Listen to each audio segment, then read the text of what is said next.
Hello everyone and welcome on into SOS 127. I am Jim and I'm joined on this side of the world with Lily. Good morning, how you going today? Good morning, DJam. It is a dreary, drab, and grey, overcast day here in Melbourne, and I'm super hyped to be here with you, commentating the first Nessie's pools, and I think another set as well, of this swim or sink. I'm doing pretty well. How are you doing? Yeah, I'm doing all right. Could use with a little bit of sunscreen. I don't know. We'll have to see. But we've got our first match of the day. We got Pony Strikes against Demolition. What do you think of these two teams? Well, I think this is going to be a great matchup. I know I feel like I've been watching both of these teams in Swim or Sink. They are kind of like kind of a pretty stable couple of teams here. Pony Strikes, and Demolition. I'm excited to see what they bring to the table. On Demolition, actually, we've got Storm here and Spleef I recognize as well, which are going to be, I think, well worth watching for. But we're going to be seeing them, I believe, first play on Barnacle and Dime Splat Zones. Now, this is always going to be a fantastic mode to check out how these teams can really fight each other, basically just like as a full team, pretty much, because you don't have to worry too much about the objective once you've capped that zone. Pushing up and fighting is basically the aim of the game, and this can be a pretty lockout heavy map as well. But what do you think of what we're going to see here? Yeah, I really do think it is very much a lockout map, just with the fact that mid is pretty flat compared to some of the other maps. Yes, you have a little bit of, you got your block over there, you got your block over there, you got your tiny bits of elevation, but because of how relatively flat mid is, it really allows for a lot of shooters, a lot of rollers to just go ham and go push really far really quickly, just because of how little there is to if you want to get your charger, it's a lot harder for them to find particular spots on this map. You have your one, you got a kind of a sniper position, but that's very easy to get a shooter come up and get your fall off damage onto them. As we're going to head into game one of the tournament today, Splat Zones. Let's see what these two teams bring to battle. Oh, well, we do have a charger there, but we also see a ballpoint on the other side. It does look like that Pony Strikes is going to be bringing out the ballpoint, of course. And you did mention a roller as well, which is going to be fantastic at just being able to set up around those choke points too. So seeing who could perhaps get that first cap of the zone, though, the thing about both the ballpoint and also not the ballpoint, I mean the roller, and also I want to point out the Octobrush as well. Now, those are both weapons that are fantastic at working with. So you really need to make sure that you have someone to pair up with you to make sure that the map is really painted in order to make the most of this weapon. It looks like, however, on Demolition, this has already gone down. Then Penny Strikes has quite a lot of the I'm going to say map economy or ink economy. If you look at how much of the map is being really painted up, they have a lot of turf control. But Demolition is already trying to find a way back in with the help of this Crab Tank. Let's see if they can pull this off. Crab Tank is definitely going to help them get a lot more control, get that zone close to being neutral, but with the player coming over here, just stopping Swagger from making any sort of pushing onto the zone. They're just going to be pushed out, and Strixie is going to get that splat onto them, leaving Apple, the E-leader, the only one left alive, and with a Trizuka aimed right onto their soul. They're not going to be able to make any form of a push there, but an Inkjet is also going to go onto their soul, narrowly avoiding that, but cannot withstand the hold of two specials as the zone gets capped and goes 100 into Pony Strike's favor, giving them the first game of the set. Absolutely, a very dominant game from Pony Strikes. Let's see if Demolition can match that in the next couple of games here, because as we're talking about, that this can be a very lockout heavy map. But I think having the Crab Tank there, I think it just needed a few more specials, something to help them retake to really push back in, which I think perhaps they just didn't quite have there. But when we did see how much, and I think also this goes. This also comes down to the map design as well. There are very few spots that you can very successfully move out of spawn on Barnacle and Dime. And when you do like attempt to flank, you can get kind of shut down and noticed very easily. And we saw the Inkjet kind of like hovering over, managing to get a pick on the E-Leader scope as well.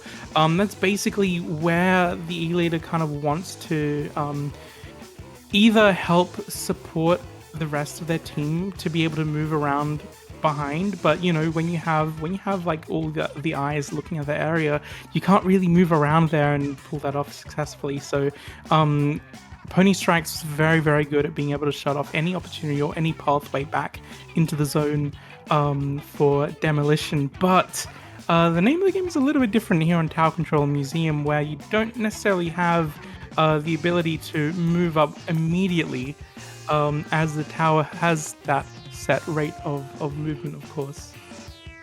Yeah, you know, tower control, you're not focused just on the center of the map. You got to get that tower all the way to the end of the track here. And especially for Museum del Alfonsino, such a different type of map from Barnacle and Dime. Like, you have so much more elevation. You have so many more opportunities. Like, you even got some flank routes provided to you on this map. If you can, like, push forward, you can take control of those areas and just go ham onto the players. Like, I'm really curious to see what Demolition can do on this, because, you know, they have that E-Leader. They have that crab, and you can really make a lot of use of that on Museum del Alfonso compared to Barnacle and Dime.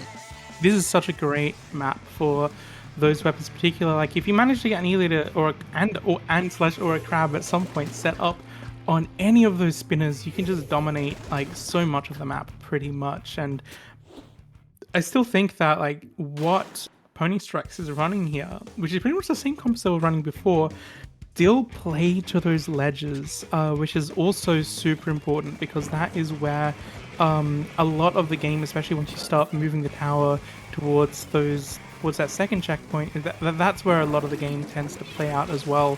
And having those weapons in their weapon comp pretty much, I think, is just going to be able to help that. It does look like, however, they are going to have to be dodging those bombs there, but that was a very interesting jump up to the crates. It does look like on the side of Demolition, the machine does go down here, and it does look like they're going to be trying to return the favor with the Zuka and the Inkjet come out. Managing to get a pick on Trixie here, but we do have a DC, which I'm not sure if this is necessarily going to mean that we're going to be seeing the end of that battle, but we'll see them, I guess, try that one again once they restart.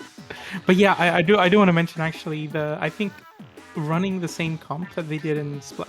Was it the same comp? I think they had a different machine. What this side? One has Zuka. On the side of Demolition.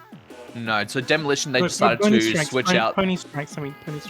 Oh, Pony Strikes? Yeah. Yes, Pony Strike had the exact same comp, while on the side of Demolition, there was a bit of a change between swapping out the E-Leader with a ballpoint. So giving that a bit more of that Inkjet and a lot more aggressive specials. And, you know, we did see that at the start, Demolition, they really pushed up forward, but almost kind of too hard, as they then went one player down, two players down, and then Pony Strikes was really able to capitalize that and get that tower moving. Obviously, we only saw like a minute of that game, so who knows how these things can change, as we're going to go back in it in just a moment. But, you know, I'm looking like it's a lot more hopeful going in this game against Demolition, because they had that a bit more of initial control. Yeah. And they were able to capitalize that. I'm like, yes, they got those players down, they got taken out, but now that they know what strategy, like, yes, you're gonna, when you're doing your replays, you're gonna keep your same weapons ideally, but what you can't change is the knowledge that you've already been imparted on. Like, yes, they're going to go into this. They're going to know that I have this, like, this happened last time. What can I do to change this around? Like, we have the same weapons. Like, we're not going to counterplay against with different weapons. We're going to counterplay against the strategy and how they beat us that first time round. Yeah, of course. And especially here on Museum, where it takes effort and time to swim all the way up to the tower, because it's on like high ground. It's one of the highest like grounds you can get here in Museum, the tower in the middle of the map, in the completely neutral position, it's really going to be coming down to like who can really win that first fight, because swimming up to that tower is going to be putting you in a very vulnerable position to backlines, to and it becomes like very predictable, of course, where the tower is going to move. So the defending team will be able to get in position to prevent any of that happening. So you really need to make sure you have like at least 2, maybe 3 players down, even a wipeout, before you really want to be getting back onto, or getting onto the tower in the first time you get on. So being able to figure out how to win that first fight, I think, is going to be especially crucial.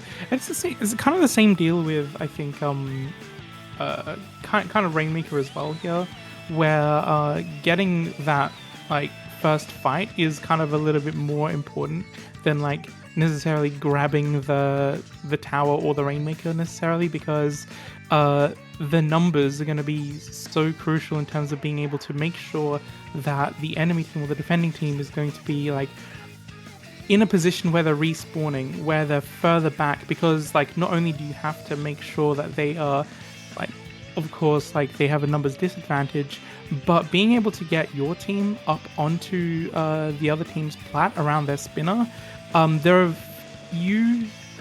kind of like the passageways to get there are kind of a little choke pointy. They're kind of like, you don't have too many options in terms of movement. You can jump over there, of course, from mid. You can go up via the block as well. But it's very easy to kind of just like bomb people out if you're trying to take control over the other team's plat and spinner, which I think is another reason why I think that AoE weapons, anything that can really play to ledges and really punish anyone who's positioning too far forward on ledges, can be very good here on Museum, especially in tower control. Yeah, like you said it exactly. Like being able to capitalize on anything that you can put out and that you can use to just take advantage of all like the ledges, all the camp spots on this map will really help elevate the plays that you can do. And heading back to those 2 teams, Pony Strikes and Demolition, like we saw in game 1 how Pony Strikes, they were really able to get that complete lockout, and they really had a lot of turf control. So it's like undeniable in the fact that Pony Strikes, they know how to play the turf game. They know how to keep their turf economy up. It's just now that you're heading into a different map, tower control, like you have so many more opportunities where splats mean so much more as you're pushing up even further. Getting taken out with your special is so much more devastating.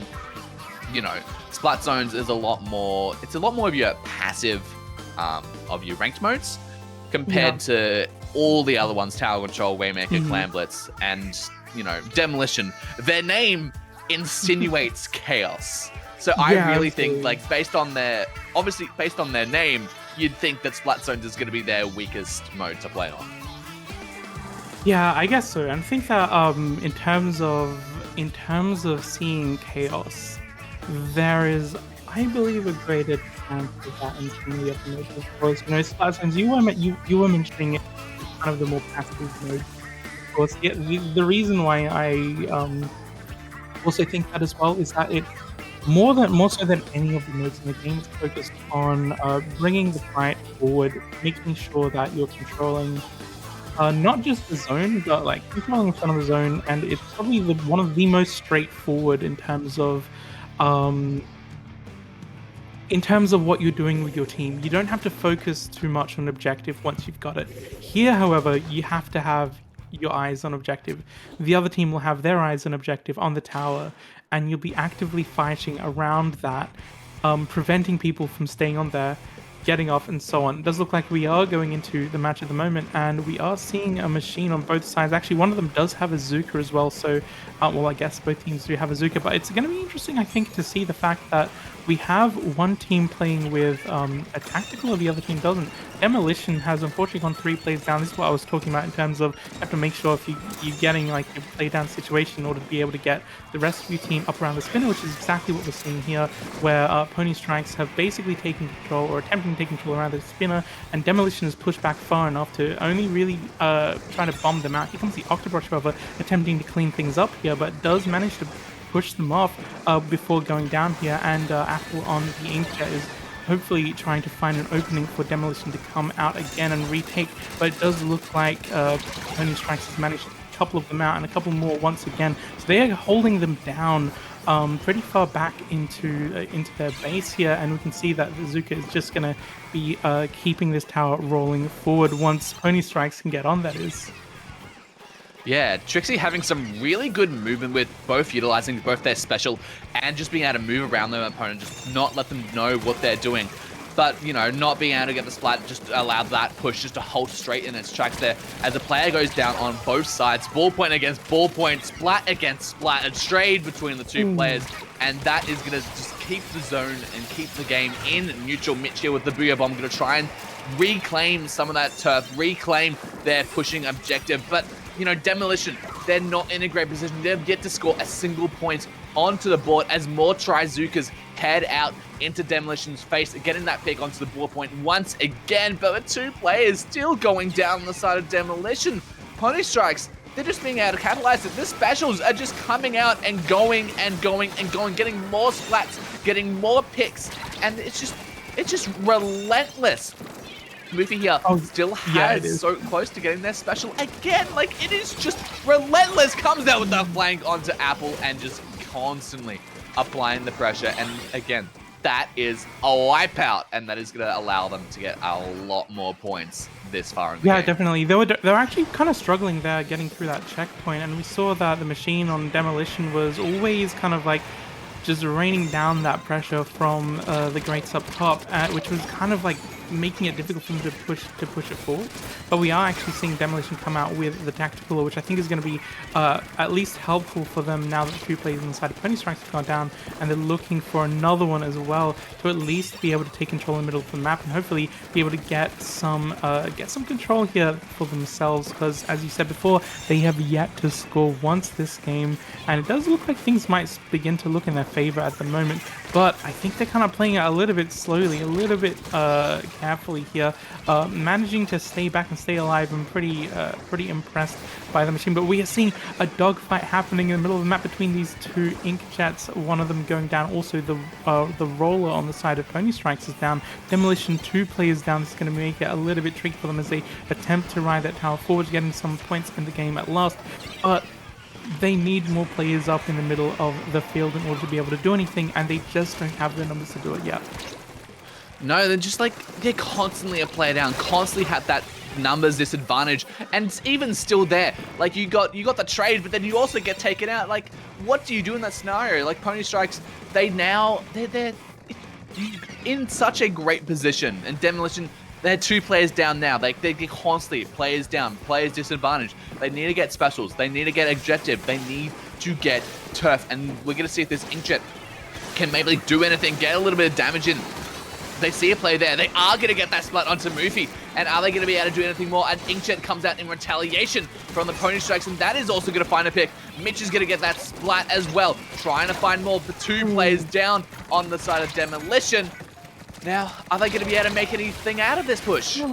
That was okay. It does look like they did manage to get taken out already, and that roller here is on a rampage at the moment, just trying to clear out mid completely. And he's going into these last 30 seconds. It does look like they are going to be taken out, however. So with the help of this tactical, or perhaps Demolition can finally make something work for themselves. Hopefully they can push Pony Strikes back as well with the help of the Zuka that we saw there. And the thing is, they're getting the tower, but we can see the specials online that Pony Strikes have. They have the Inkjet, which is coming out, and Booyah Bomb, which is probably going to be ready to kind of push them off tower at any moment's notice. And this is just going to, I believe, spell the end for Demolition here, getting kind of demolished, although they are going to attempt to go into overtime only as they get to checkpoint 1. But this fight is happening. Does look like they lose it on the tower right there, with Pony Strikes being able to secure the win in the end. Yeah, like, just they at the end of the game, they fired off the Trizuka. Then came the Inkjet. Then came the Booyah Bomb. Like, what do you do when you're faced with 3 specials just aiming straight down the neck of that tower? You cannot do anything. And, you know, kudos to Demolition by being able to hold out for the full 5 minutes there. But, you know, that is such a aggressive play. And, you know, you can see it from the comp that Pony Strikes were pulling out there. Like, they came out with 3 aggressive weapons. They came out with the machine, they came with the roller, and they came out with the vanilla shot. Against, you know, on the other side, the only real aggressive weapons you had there was a brush and a machine, both of which are lacking a lot of range and don't really have as much of that aggro special to complement the weapon. So, like, they're trying to fight aggro with medium aggro, and I think they really need to rethink what strategy they go in for the rest of the tournament today.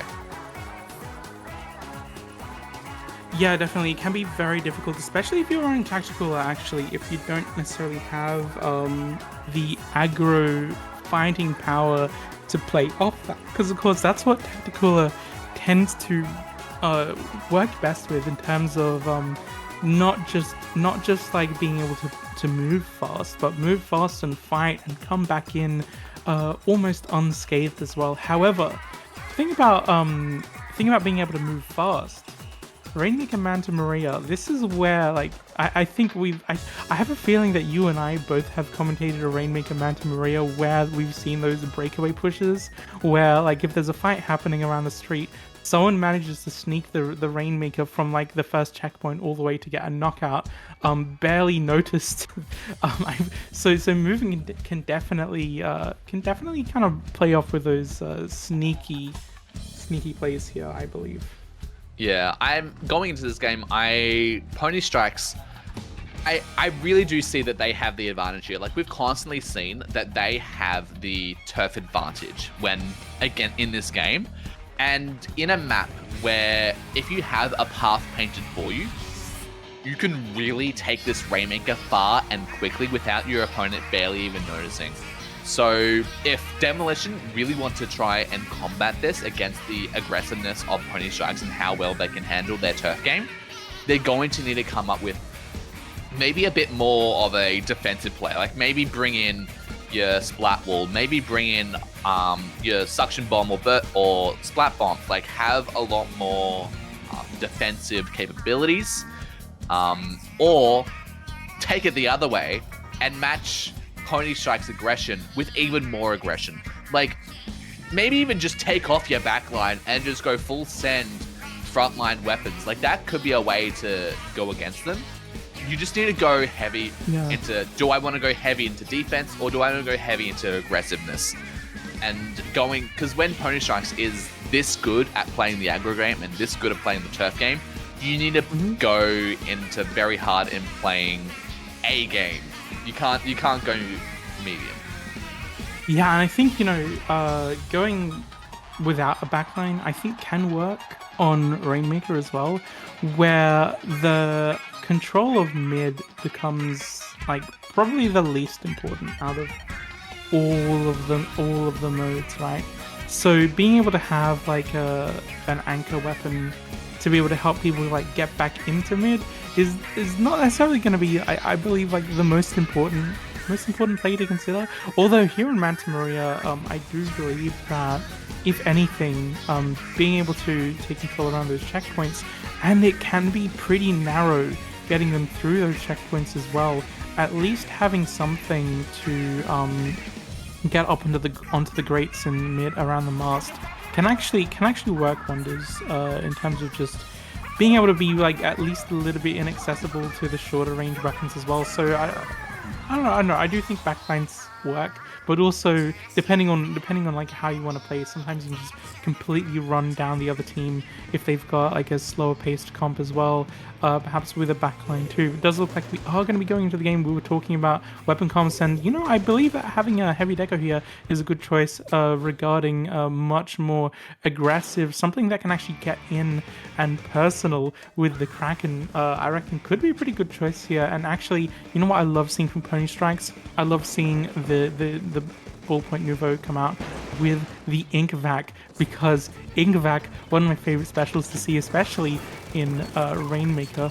However, one player is going to be going down already on both sides, as Pony Strikes actually is going to be taking it up to that checkpoint, not being able to get through, make that jump. However, so it does look like they are going to have to wait for Demolition to be a few numbers down in order to get it there. The fight is happening all the way around that checkpoint as they go down once again, and here comes the Zuka just to flush them out even further. Two players have gone down on the side of Pony Strikes. Demolition is going to be looking to get that pop and take control of the middle of the map, already getting another pick on Mitch here. That machine going down is going to be huge as well. They're looking around for another one. It's great to see, actually, you were talking about bombs. Great to see all these bombs coming out from the side of Demolition as well. I think that is definitely a good choice to make use of here, especially with how many of those narrow passageways they're going to have to be dealing with, because that's just going to slow Pony Strike's aggression down. Indeed, and getting all the way down through the first checkpoint was a great way for them to just solidify that. Now Demolition finally getting some objective here on to the game, and the Zuka is going to get 2 splats as well. Are they going to be able to get the goal? And no! Stopped shy 2 points before the pedestal, but Demolition finally living up to their name and getting some points onto the board there. What a great push from there, and we're going to see that maybe the OctoPi is going to try and push forward, but no, they're going to get stopped right then and there by the Tri-Slosher. And now Pony Strikes, they have a long way to go if they want a chance at getting this game. They might have already got the set, but that doesn't stop them from wanting to get another point to the name here in the pools. A 1v1 between the Inkjet and the Trizuka. The Inkjet does come out on top, but the Kraken is just there for their spawn, and they're not going to be able to take it. Tri-Slosh is also going to get another 2 picks onto the... I'm going to make that 3. It's going to make it 3. They get taken out in the process, but 3 players going down to your 1. I'll take that any day of the week. Oh, absolutely. And they're continuing to get the backline down on Demolition as well, so that's just going to be holding them back even further. Pony Strikes is going to be coming out with their trademark aggression here, looking to win these fights. Getting a crucial pick also on the NZAP, which is just going to be slowing down Demolition even more. Now, the thing is, Pony Strikes, not only do they... Oh my god, they've been trying to get that first checkpoint there, but Swagger has been ready and waiting every single time. They have a clear read on exactly how Pony Strikes have been playing this Rainmaker, and they have been ready and waiting every single time they've tried to make that jump. I wonder if they will change the strategy and start taking it in the other direction, because, you know, I think that with all of Demolition around the right checkpoint, taking it left might actually be the way to go instead, even though it is less of a fast checkpoint and it can be less of a straight line. They need to take it down to get that knockout that they're gonna basically have to look for in order to win this game. Now it's probably gonna at least help them to secure something on the board, to secure a checkpoint, which they so dearly need. They need something to go, and the Kraken is just making hell on earth for them. Apple is going to pick up that Rainmaker, going to try and take it towards the pedestal, but no, they get taken out right there. And now Pony Strikes, they have a lot of turf on the board. They're looking to get some pushing going. And we're seeing that the Tri-Slosher here, they're looking to push through. They do clear through that first checkpoint, but the Tri-Slosher cornered up into a single corner, leaving the ballpoint to be the last person standing. Is going to be a great stop to that push from Demolition and Pony Strikes. If they want to take the lead, they have one last opportunity to do so as the Rainmaker resets back to the middle of the map. They need to take control. They need to get specials, and they need to get picks. And getting that one onto the Rainmaker shield is definitely going to help them, but are they going to be able to do anything else here? The Tri-Slosher goes down, but here comes the Zipcaster from behind. Are they going to be able to do things? It's just taking that Rainmaker, chasing them like hell on earth. What can Trixie do when cornered into a corner against Spleef there? And that is going to be the end of the game. That is indeed the end of that game and the end of that set as well, with Demolition being able to finally take a game off of Pony Strikes here, who've been so dominant those first two matches. Great to see. I reckon great to see a switch up in comp to that heavy deco. Kraken fantastic, and fantastic in terms of just being able to clear out some of the corners, clear out some of those like the street and around that ramp that you really want to be able to stop a team as aggressive as Pony Strikes and taking control and being able to move in too quickly. And they were fantastic at being able to just shut down Pony Strike's movement every single time Pony Strikes was trying to make a push or get something going. And Pony Strikes also, unfortunately, not being able to get that right checkpoint so many times. I think they did end up taking it left, didn't they? Yes, particularly the checkpoint they did take it left. Fantastic work, however, from Pony Strikes for having such a dominant showing in the first two matches as well. And congrats to Demolition for being able to take that one game off at the end, being able to also like capitalize off how fast you can get those points towards the final checkpoint here on Manta Maria. It's always exciting to see stuff like that. Yeah, and I'm really curious to see what they can do against some of the other competitors here in the tournament. Like, we did see that they did lose that last game, like Demolition just being able to show, like, yes, we can play defensive. We know that you like to get up on our faces and be aggro, so we're gonna play it a bit more safe, we're gonna play a bit more backline. And then when they take the Rainmaker, oh, do they take it? Oh, absolutely. Absolutely indeed. So yeah, fantastic set overall. I believe we may be going on a little bit of a break soon before we see the next set. However. Indeed, and we'll be back in just a few moments.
And welcome back to Swim or Sink number 127. I'm Lily Gravy Bread and I'm here with D-Jam.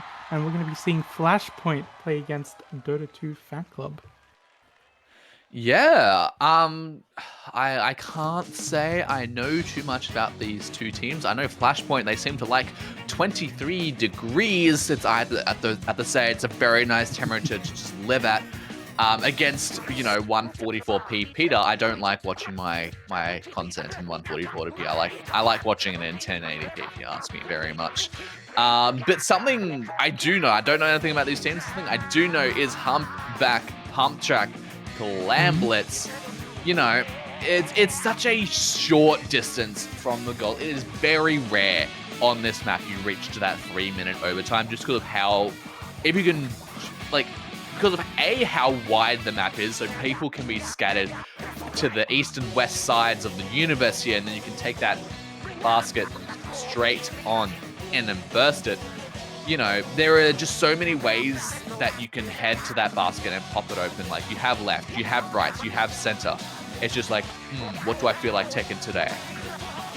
Yeah, but the thing is, you have to feel the same with your team in order to make those clam pushes really work. And really well coordinated as well, because you don't just want to be sneaking one power clam in without anything else going into the basket either. We are going into the match at the moment, so we are seeing these weapon comps. We're seeing a pretty short-range comp actually from the side of Dota 2 Fan Club with no backline inside. We are seeing the double hero shot. Of course, going to be the Zookas, the double Zookas, which are pretty much a staple of this meta at the moment. Yeah, we're going to see that they, on the side of Flashpoint, they do have that Inkjet on the ballpoint as well, and that Inkjet going to pop out very early, going to get a splat onto Peter as well, but the Trizuka is not going to allow that to happen, it's just pushing them away, but 3 players are down on the side of Dota 2 Fan Club, and that's going to allow Flashpoint to just easily get a lot of clams, but with everyone respawned nice and quickly, the push isn't going to get started just yet. Yeah, we can see Maris here already. They were kind of looking around the elbow to try and stop, or try and keep an eye on anyone from Dota 2 Fan Club from being able to come back into mid around there. They do manage to get power climb in, and 2 players are continuing to be down on the side of Dota 2 Fan Club, which is going to allow Flashpoint, with the help of those strikes, to be able to get a few more points in, pushing it all the way down to 56 before that Zuka is going to be pushing them out back into mid. Again, Dota 2 Fan Club, they really need to find a way back into the middle of the map here, because Flashpoint already has their aggressive Inkjet, being absolute mayhem on them at the moment, getting another pick as well once they have gone back into their main weapon mode once again. Yeah, they have the aggressive Inkjet, they have the aggressive Zitcaster, and they have the aggressive Power Clams. Getting that basket open once again. No clams are going to follow it up though, but maybe they can do something here. Gets a few clams in, going to keep that basket open even further, but they're going to get stuck right against that wall and fly. Are they going to be able to do anything with their Stamper? No, they are not going to get taken out now, as 3 players are starting to push up against the enemy's basket, but an Inkjet just takes care of so much zone. You do not want to be anywhere near that Inkjet, as 144 Peter gets taken out by the Stamper. Pumpkin Boy just trying to get some turf, trying to get some control. And now they're going to go against the Slosher. Are going to be able to do anything? No, they are not, as they get 2v1'd against the Slosher and the Stamper. Yeah, Dota 2 Fan Club. I almost expected them to be able to move in off the number of plays and the amount of turf control they had in the middle of the map as well. But unfortunately, they weren't even able to get a push going, as Flashpoint, once they had their Inkjet, as you were talking about, were just able to really aggressively push them back and create an opening for their team to actually come back in and open the clam basket once again. Dota 2 Fan Club at the moment, they're having to play defense almost this entire game, with very few opportunities to actually find themselves getting a push going for themselves. But I believe that now that Jericho has a power clam, they might be actually those 2 players going down on Flashpoint. They do finally manage to break the barrier. I was kind of worried there for a moment, D-Jam, with those two players on Flashpoint firing down from around the basket, that they weren't going to make it in, but they certainly did. They certainly did, but unfortunately they don't secure enough clams to get themselves lead. Getting down to 56, a very, very good push, but unfortunately it's not good enough against Flashpoint, who just have such a dominating lead so far into this game. And the Stamper is going to get that splat onto the Splash as well. But Peter, are they going to do anything? They get 2v1 against the NSAP. Are they going to do more damage? But no! The Stamper just able to take them out. And now, Flashpoint, they've picked up their pity clam. And they're just getting more and more clams to their name. The NSAP has 6 clams to their name. They're going to try and find some more. Trying to get some more things to their name. Trying to get some more specials. And just get more of everything. But Dota 2 Fan Club, they just have control at the moment. They have mid, they have specials, and they're looking on getting the picks. Yeah, it does look like with the help of these nicely staggered Zukas as well, hopefully we'll keep Flashpoint staggered or at least pushed far back in the base. But already they're coming out with the Inkjet, getting picks, getting another one on Dota 2 Fan Club right after that clam basket gets opened as well. It doesn't look like they can get any points off the back of that. The only thing that they really managed to do is actually scrape a few points off their penalty, and it does look like with Flashpoint taking control here, forcing Dota 2 out. It does look like perhaps they are at least going to maybe try to win a fight in mid before they can push up and continue their lead going into these last 10 seconds.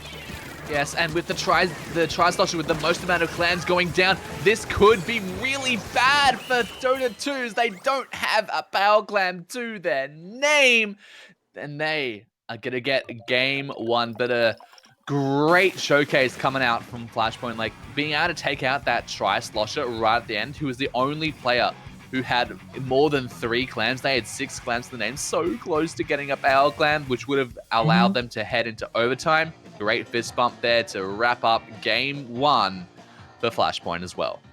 Yeah, absolutely. I think that Dota 2 Fan Club, they were able to quite a number of times to actually be able to paint the middle of the map, but it just comes down to being able to make use of it and quickly move in and coordinate those clams to actually get those pushes going, which they did at one point, which I thought was fantastic when they managed to push it all the way down to 56. But, you know, I think Dota 2 Fan Club, it was whenever they came face to face against Flashpoint's Inkjet, that was kind of where they faltered. That was where Flashpoint really came in and were able to follow up on those picks that the Inkjet managed to get, which is Dota 2 Fan Club, even though they had the double Zuka and were able to make use of that to actually hold back Flashpoint.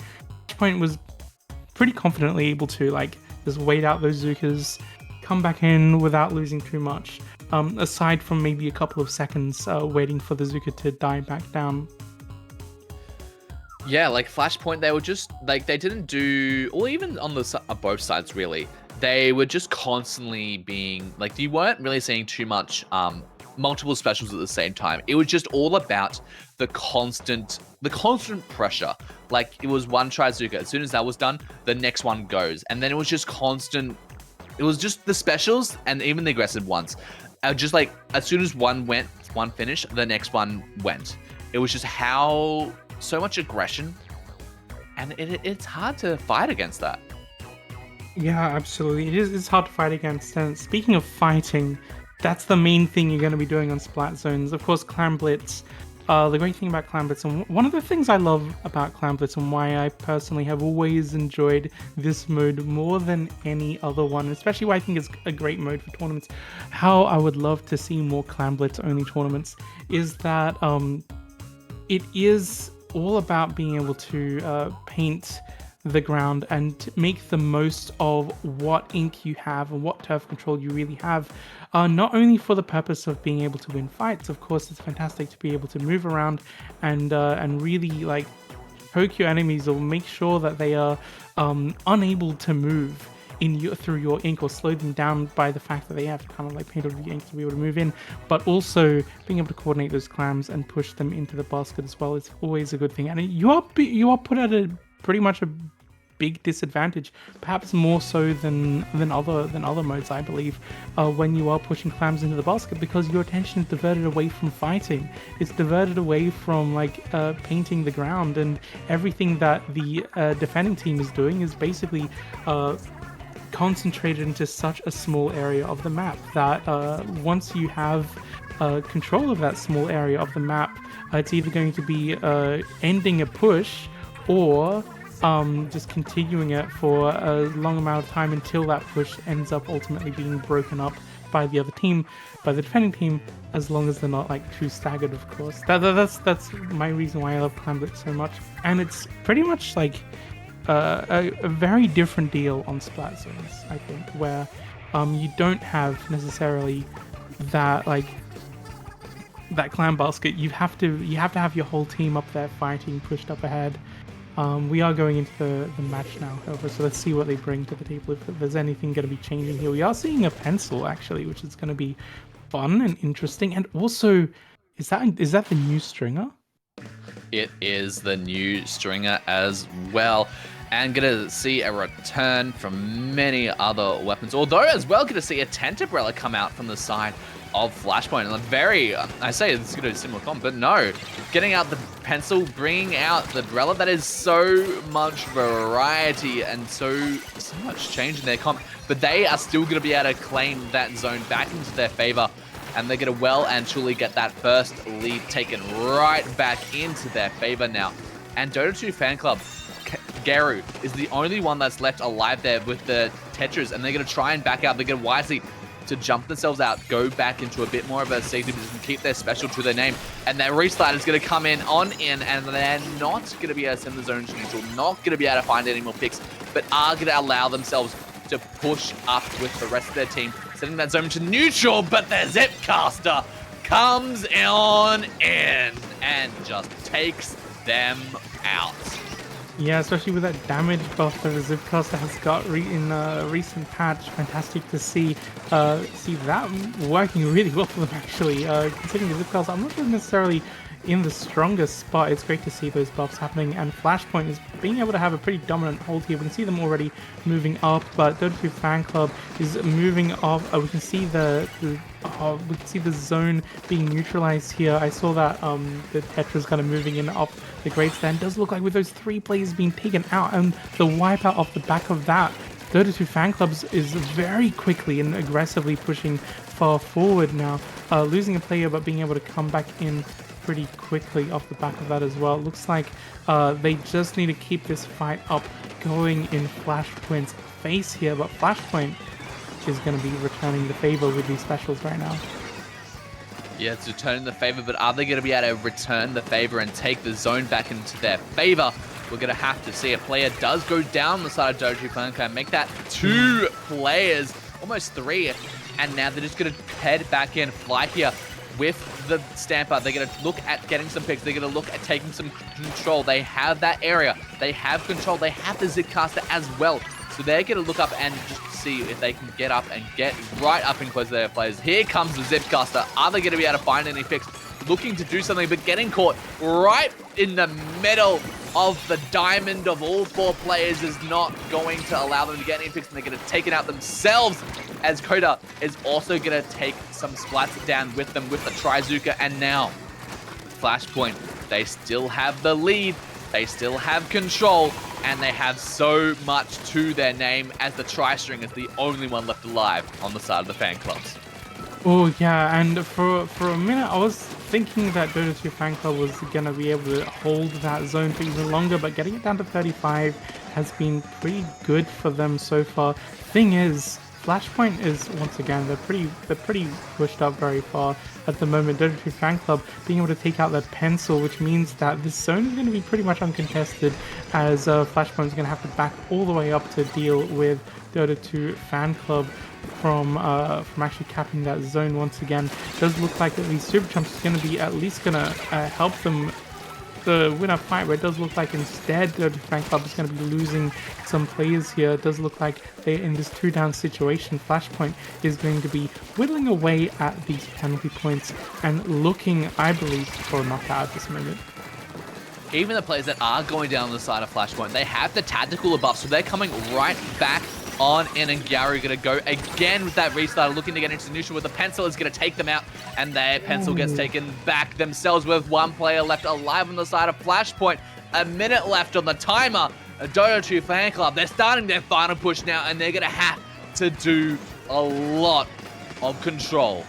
That is absolutely not what Flashpoint wanted to have happen there, but Dota 2 Fan Club, they have to make this a really big push in order to be able to get a lead on what Flashpoint has been able to do, and they are already going to be losing a player and going down to the strikes as well. It does look like the zone is going to be neutralized here. Dota 2 Fan Club have to cap it in these last 30 seconds, but I think Flashpoint is just going to be able to move in and take control here. And Garu! With the flank, are they going to be able to get more? They get the zone! They get and 2 plays down on the side of Flashpoint as well. They managed to get the zone. They just need to hold it in these last 10 seconds and get into overtime, but they're losing players. I'm not sure if they're able to do it. They are managing to push out Flashpoint pretty far, but Flashpoint is once again coming in with these strikes as they have been doing to neutralize the game. Ultimately, in the last split second, being able to cap that zone, and that is not going to be an overtime we've seen. Even to Dota 2 Fan Club, they almost got there. They absolutely almost got there, getting that game into overtime. But the thing is, they had quite a long way to go if they wanted to get a lead on Flashpoint there. Yeah, and it's hard to fight against like a triple ink strike, as well as, you know, the Ztcast was also coming online at the same time. Like, how do you take and hold control when you're all fighting over mid? Like, yes, Garu came out with an amazing flank there that really just set the tone and just got them that initial final cap of the zone. But yeah, you get the flank, sure. You get the picks, sure. But are you able to set yourselves up into a defense mission? Like, you can take as many players as you want. But if you still got your enemies ink around you, if you still are pushed back behind the zone, you're not going to be able to capitalize of it and just continue your lead all the way into overtime. And that's unfortunately where Flashpoint were just being able to take back, especially with the tactical buff, giving them that instant respawn and being able to get back so quickly. Like, you can have these objectives, you can have these possessions of the zone, but when your enemies are coming back in just a mere seconds, you can't do anything against that. Yeah, and I think there was also a moment like where Dota 2 Fan Club was popping that super chumps. Unfortunately, like you were talking about how, like, when you were surrounded by the enemy ink, you can't really move in and capitalize off those attempts that are retaken. And I think that was one where they could potentially have retaken the zone. Perhaps if they just had more people having painted right before those super jumps came in, not only to slow down with the paint that they could have had, but also, like, once the super jumps did come out and Flashpoint was pushed back just a little bit further, then you could have actually moved in and taken a fight with those super jumps, won the fight that you were looking to win there, and continue a push, which probably around then, I think it was like maybe leading into the last minute of the game, probably could have actually got an even closer game there, perhaps even had an opportunity perhaps to get a lead on Flashpoint as well. But yeah, there are those little things like that as well, which you definitely have to consider regarding retaking, especially on Splat Zone Tacklefish Market, where I find that, like, as a short range player, there are a few spots for cover, and you can, and I do feel sometimes they get kind of locked behind a few those few spots fairly frequently if I can't get like a flank going. But when you do get a flank going, like you saw in that game, you can definitely make some big plays, especially if you are, especially if you're what was that? It was the Tetras. I don't think they were necessarily flanking all the time, but when they did, the Stamper was doing a lot more of the flanking. Oh yeah, the Stamper, of course. But we'll see what they decide to bring back, what they decide to return, and what strategies they decide to change as we head into Game 3 of the set. Gonna see the Tetras gonna get swapped out for just the plain old Splat Julies. Oh no, it's on the other side. Sorry, Dota 2 had the Tetras. They're gonna switch it over to the Stamper. They saw Flashpoint using that Stamper to their advantage. Like, hey, I can one up you. As they're gonna go and unfortunately not get one up by the Inkjet, gonna get taken out as Dota Flashpoint. They have a player down, but Dota 2 Fan Club, they also have players down. They might be able to make control. They might be able to get the first game of the set to their name as they take control of the tower. Yeah, they do manage to take control, but the thing is they are one player down. They do have Zuka to hopefully take care of things once they can get a few more specials up, but they are winning a fight, which is great to see against Flashpoint, and with the help of the other members going down into their court to be able to actually just take that area up and deal with that crab tank that's coming out from the side of Flashpoint, hopefully hold them back just far enough they can get this tower rolling over to that next checkpoint once again, as they had a pretty comfortable hold throughout all of that, but with 3 players going down, pretty much a soft wipe there. Flashpoint is going to be coming back strong, looking to do exactly the same thing, if not more. Yeah, and getting all the way down to 38. Great first push coming out from the side of Dota to fanclub, but now they're going to need to set up. They're going to exchange that aggressiveness for an incredible defense, and now the Inkjet comes out. They are going to get that assist. Are they going to find more picks? They do get the splat. Then they get another one as well. That is a triple coming out from the Inkjet, and that is going to allow Flashpoint to just continue on with their push, easily clearing through checkpoint 1. And just one more checkpoint stands between themselves and the goal now. Are they going to be able to take past the lead? Are they going to be able to do more damage onto the fan clubs? And with 2 players going down, the lead is switched. Another splat coming out from the Inkjet, but that will be the end of that push. Yeah, with those 3 players going down and the respawning 3 Julies as well, they are going to be actually losing quite a lot of ground to Dota 2 fan club, who's going to be really holding them back with the Zuga and the Stamper coming around for a flank here, hopefully being able to make some magic happen. Does look like they might have to try again at some point, but it does look like the Zipcaster is hopefully going to be able to hold them back, but unfortunately that is, you know what, maybe they meant to like reset that, who knows. But you know what, Flashpoint, they're 2 players down. Dota 2 fan club, even though they don't have the tower here, they actually have the tactical. They're helping them come back in and keeping themselves in their face. Flashpoint is gonna have to really focus on winning this fight in order to be able to not only just retake their side of the map, but also get this tower moving in the other direction. Dota 2 fan club, of course, having those 3 players down, this looks like this is where Flashpoint especially want to be going into these last 2 minutes as well. Yeah, quickly reclaiming the turf on to the push, and now they're going to look to try and do some more damage. They're going to look at try and get some more picks. Are they going to be able to get the pick? Yes, they are. But they're going to do some more. Another one goes down. A crab comes out. Is also going to get that splat onto Pumpkin Boy. Are they going to get more splats? That's 3 players down against the fan clubs. Flashpoint sitting in a wondrous position there, clearing through the second checkpoint, and now it's the final stretch. Tactical comes out onto tower, and are they going to do anything more? They get the picks. 2, 3 go down on the fan clubs, and Flashpoint is going to sail that tower into the goal, taking home Game 3, 3-0 against the fan clubs. Wow, and that also just goes to show how tower control definitely works, especially if you have if you are constantly riding the tower. You have that passive special charge, which of course is going to make it so hard to defend when you have constant like crab tanks, Inkjets, Zukas coming out flying in your face as well. And I have to say, I think the Julie's crab tank especially being able to wipe out those players as they were going back towards that second checkpoint as well. Crucial moment for them to have those players down on the side of Dota 2 fan club as well, because that would just make it take that much longer for them to be able to get into those defensive positions and to get around to actually push Flashpoint off the tower and actually make anything work in their favor to be able to like stop any further pushes from happening. So that was an especially fantastic grab tank, I think, from Flashpoint towards the end there. Yeah, but you know, that was also a great showcase coming from Dota 2 fan club. Like through the other 2 games, they weren't being able to. They had like Flashpoint had such a dominating control. Like, you know, Clan Blitz, Flashpoint, they took it hard. Splat zones, Dota 2 fan club, they retook it a lot more into their favor. But still, Flashpoint again, they had that dominance. Tower control, Dota 2 fan club, they led off hard, clearing through the first checkpoint and getting all the way down to like 38 or something around that margin.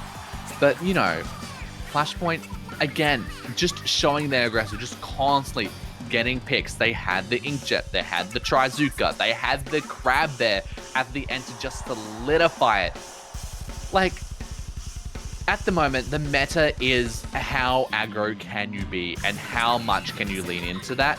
And, you know, if a team can just embody the god of aggression, and I don't know if Inklings and Octolings believe in gods, but if there is a god of aggression, they are the meta right now.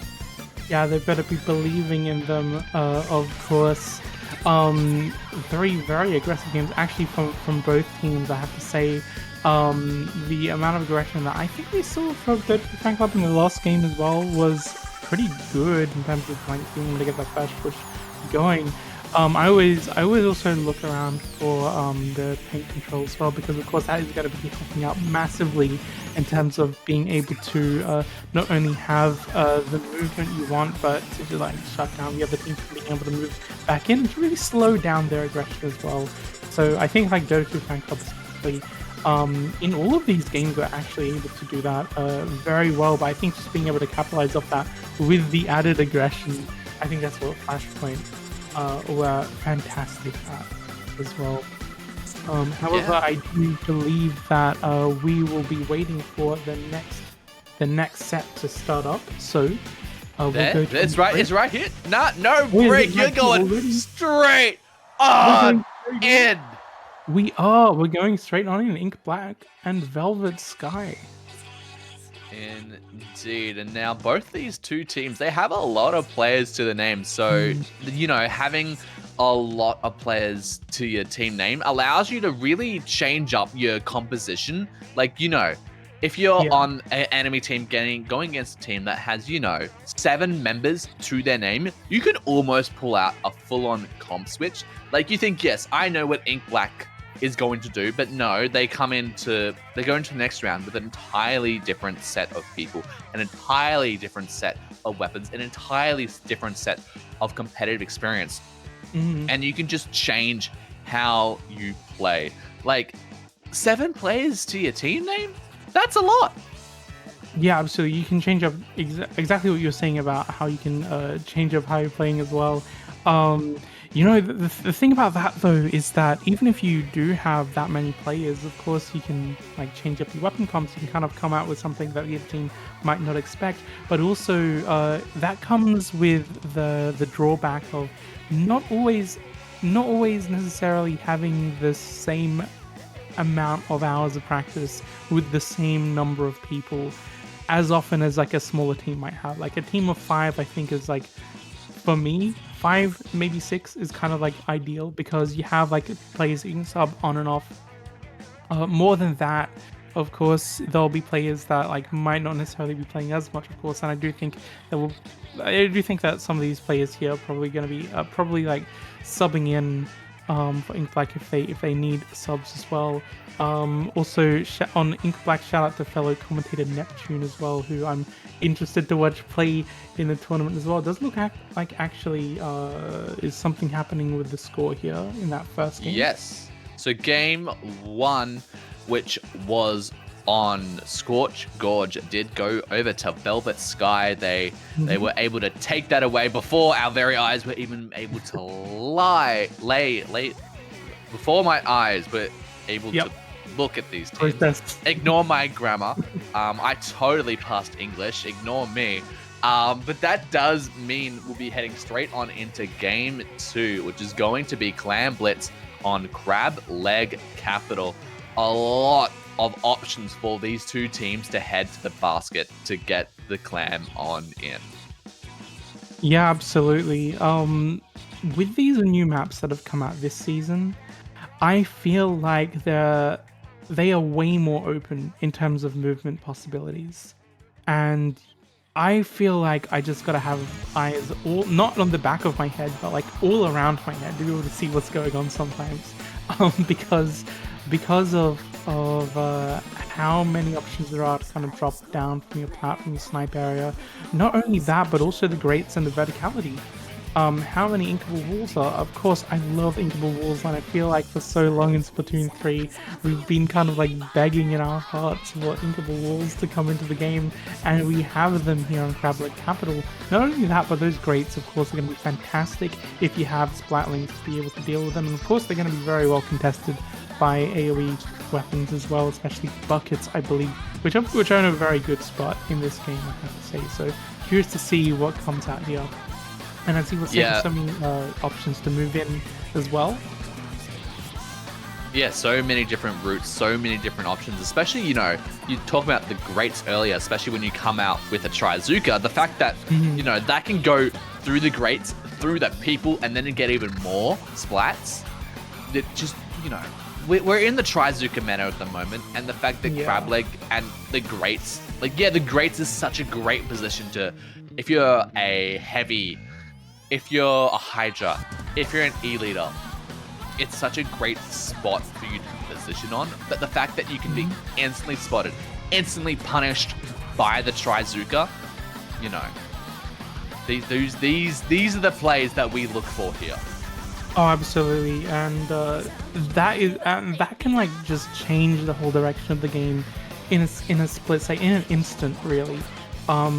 Because like if you're spending time with your team, like setting something up, getting someone on the grates, making sure that you have control over the area of the map to like either set up a flank to distract the enemy or to actually move a power climb and sneak one in from behind, and then Azuka comes out and takes out what you're trying to do, you kind of lost all that time, lost all that effort that you've been putting in to set all that up, and that can just like make you have to like regroup, try a different strategy or the same one again in some cases, and you can lose a lot from that, I believe, which I think just shows the value of Zuka and how strong it is, not just because you can just like pop Zuka and take people out, but because you can pop Zuka and take out an entire plan that's been set up.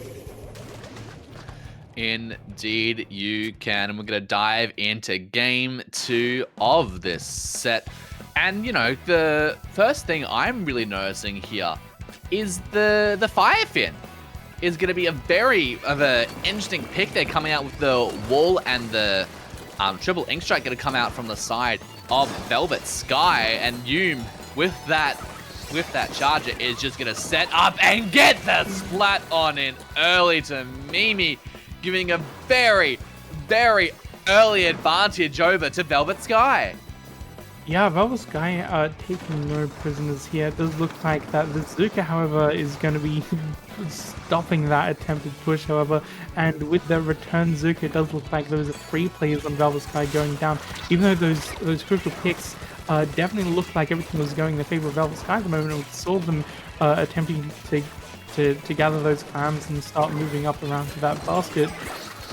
You know, the Zuka just kind of shut all of that down. It does look like Ink Black is already on the rampage here with this Ultra Stamp, just clearing the pathway and getting players down in order to get Ink Black a pathway in. But the thing is, they don't have the clams to do anything just yet. They are just focusing on winning these fights and keeping Velvet Sky pushed all the way back. And only with the help of this Inkjet, they are actually going to be trying to get a power climb. Oh, but they go down. Yeah, they go down indeed. The clam market is on a record low at the moment, just not being able to just get those clams and have enough at the time. And they just weren't able to capitalize. Like, they had so much aggression, they had so much possession, but they just did not have the clams in the bank to just capitalize that even further here on Crab Leg Capital.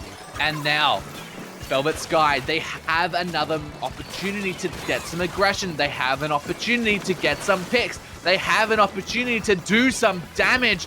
But with players still going down, I don't know if they're going to be able to do that.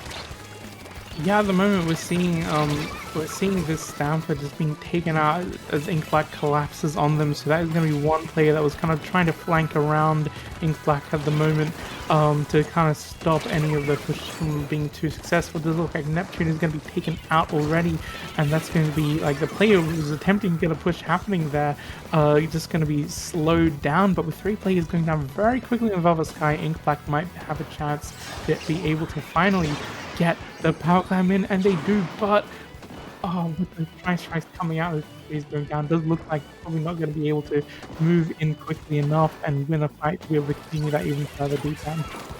Yeah, 2 minutes 20 in, and the first clam has just been scored. That is going to give Velvet Sky that extra pity clam to their name, but you know that's still gonna give Ink Black that early lead here. They're not very easy to take back, but you know, a lead is a lead, and if they can just hold their defensive, if they can hold their positions, if they can hold everything on the line, that could just be enough. But with 2 players going down on the side of Ink Black, but they missed the jump. That could be critical as the Inkjet has now set up, positioned themselves to not even allow them to get past that jump miss.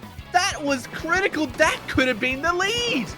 Well, that could have been, but you know, they still have 80 seconds to make this work, and 2 power climbs in the name. Does look like Neptune gets taken out as they attempt to make a flank on them here, and with the help of these Ztrikes and the Zuka and another pick down on the wipe, it does look like they are going to be managing to get one of those power climbs in, and another one. There's the lead they were looking for, and some more, the 3rd one in a row. So that looks like finally they managed to recover from that jump.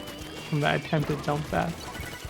Yeah, they say 1, 2, 3 on in, and getting them all the way down to 37 points. Ink Black, oh, they had the early lead, but that has been well and truly taken from their favor. But now they have 3 specials online and ready to fire. Trizuka comes on out. Are they going to be able to find any picks? No, they are not.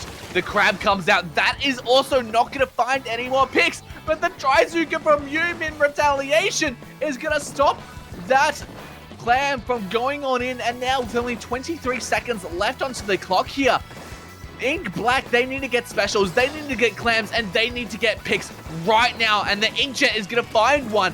Are they going to be able to find more, though? They have to. They don't have long to do so. They are going to head into overtime as that clam is going to have the power clam ready. Are they going to be able to find another clam? Tactical is ready. Tactical is going to come out from Totostar. Overtime is going to start. 10 seconds left onto the clock. Are they going to do anything, though? Icy goes down. Sylph, though, needs to find something. They need to find more. Hammer comes out. They're going to have to do some damage. Is the hammer going to be followed up? But the Tri-Strikes is going to stop the path. But the ends up only left. Are they going to be getting a wipeout? But it's going to go open. Are they going to be able to follow it up? No one is there. No one is there to be able to follow the clams. The basket is open there. Are they going to be able to do anything? The basket is open. The players now going down. That is going to be the end of that push. And Velvet Sky taking game 2. That, incredible game 2. Velvet Sky basically just got that massive push in with those 3 power clams and held that for the rest of the game, even into overtime. I was kind of worried for Velvet Sky there, honestly, as Ink Black had basically 3 players down throughout that overtime. The thing is, overtime clam blitz, you are working against the clock, and the amount of sheer speed you need to coordinate with pushes to make an overtime lead work. It's hard. It's hard. It's absolutely hard, especially when you're trying to come back in off the Tri-Strikes that Velvet Sky threw out there to stop them from being able to get a power climb in sooner. But, you know, they did manage to get a power climb in. But those bombs, I gotta say, and just losing out on those people towards the end, especially like once we saw that like near wipeout happen once again on the side of Ink Black, it's just something you can't really recover from when you're that late into overtime. Yeah, it's like I was really skeptical. That basket opened at just like the last couple of frames it could have. But unfortunately, they just didn't have the players near the basket to follow that up. Yes, They got the wipeout.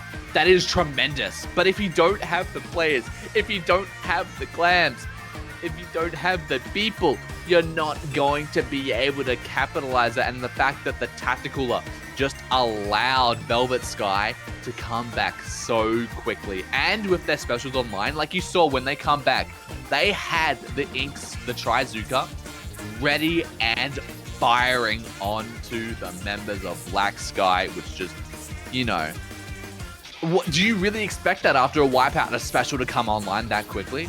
No, but that's what a tactical can do. Yeah, absolutely. I mean, throughout that game as well, like, tactical is one thing that can get your players back in and like up in the face, and it's like you don't lose too much from that, right? But also, once again, the other big problem is, and we saw that throughout that game as well, is especially towards the beginning, an attempted push just being thrown off entirely by Azuka. Yeah, and now. Yeah. Game 3. Game 3. They are going to be holding on to that Zekofin scope, which is interesting. It's I think personally my favorite charger is this one, just because you have I think it's probably, in my opinion, the best weapon that for Tri-Strikes to be on, the best type of weapon for Tri-Strikes to be on, in terms of it being kind of longer range. You have a good amount of sight lines as to where your strikes are going, and especially in a Splat Zones map, those strikes are always going to be fantastic at being able to create either flip the zone, neutralize the zone, create a smoke screen to allow the rest of your team to kind of move in. It's the kind of thing that that we're seeing right now, actually, in terms of being able to utilize that zone and help win a fight as well. It does look like, however, that Ultra Stab is going to be coming in, hopefully make something happen. It does look like Velvet Sky finally manages to cap the zone here.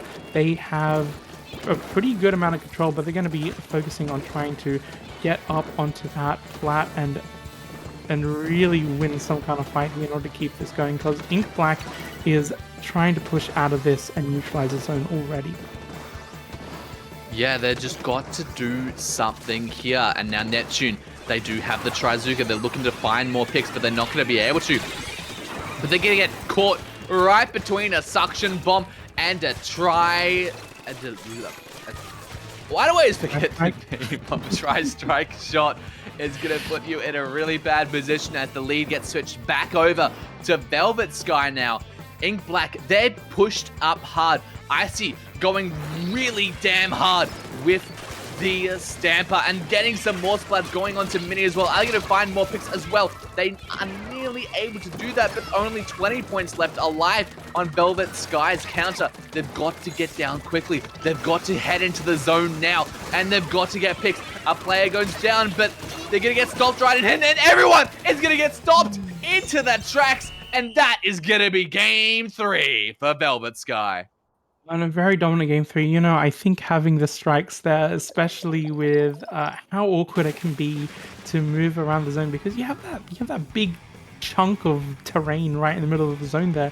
So if you have a strike that you're, if you have strikes and you're just like throwing the strikes around the back of it, it just makes it impossible to kind of like navigate around and into the zone. You have no way to get back onto, to return back into your fight either. Either you have to jump out just in the nick of time, or you're basically kind of screwed by those Tri-Strikes, which we saw have happened there in combination with those suction bombs a couple of times in that game as well. So it was a fantastic sub and special coordination, I have to say, in order to just like keep those players out of the game, to create such a dominant presence here on Splat Zone's Art Academy for Velvet Sky.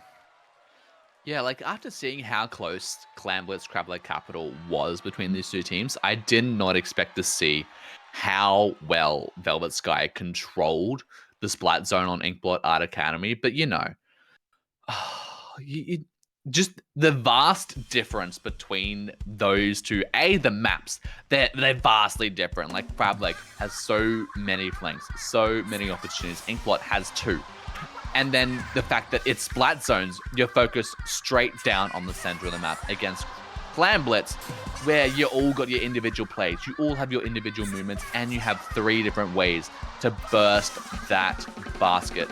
Like, I can see where Ink Black, where they can capitalize on, and Velvet Sky, they can just lock down an area and absolutely dominate on it.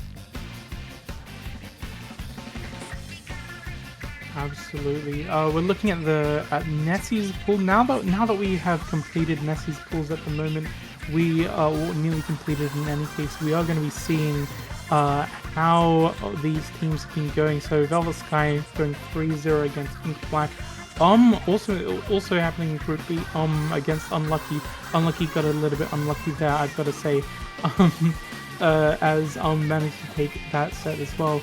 But interestingly, I think that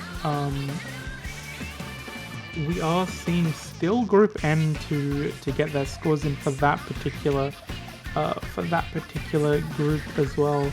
But what kind of things are we seeing here? Do you think in terms of like the previous teams as well that we've seen on stream? I'm just trying to look around at the moment. There's so much text. Well, what's really interesting to see here is that there are so many 3-0s. I think I can count a total of 6 1-2s.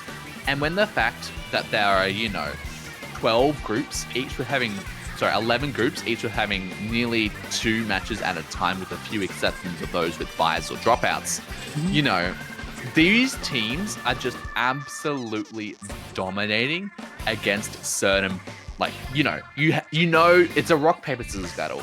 You have your some matches which are going to be 2-1, and you're going to have your some which are going to be 3-0.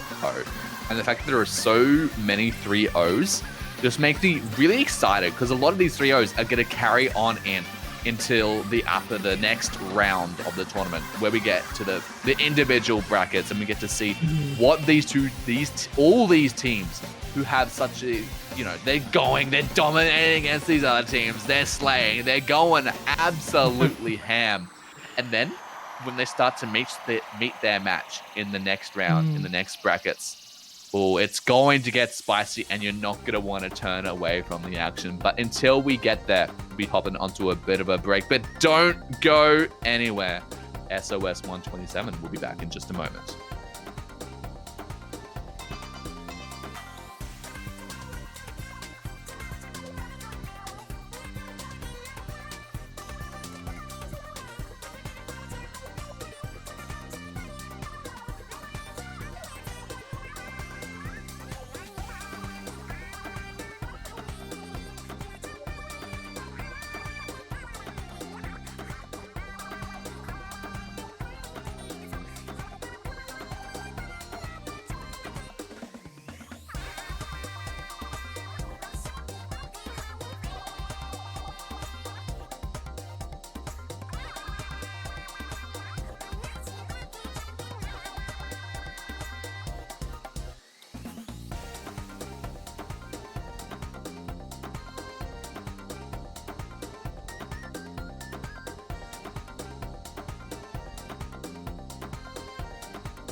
Hello everyone and welcome back to Swim or Sink 127.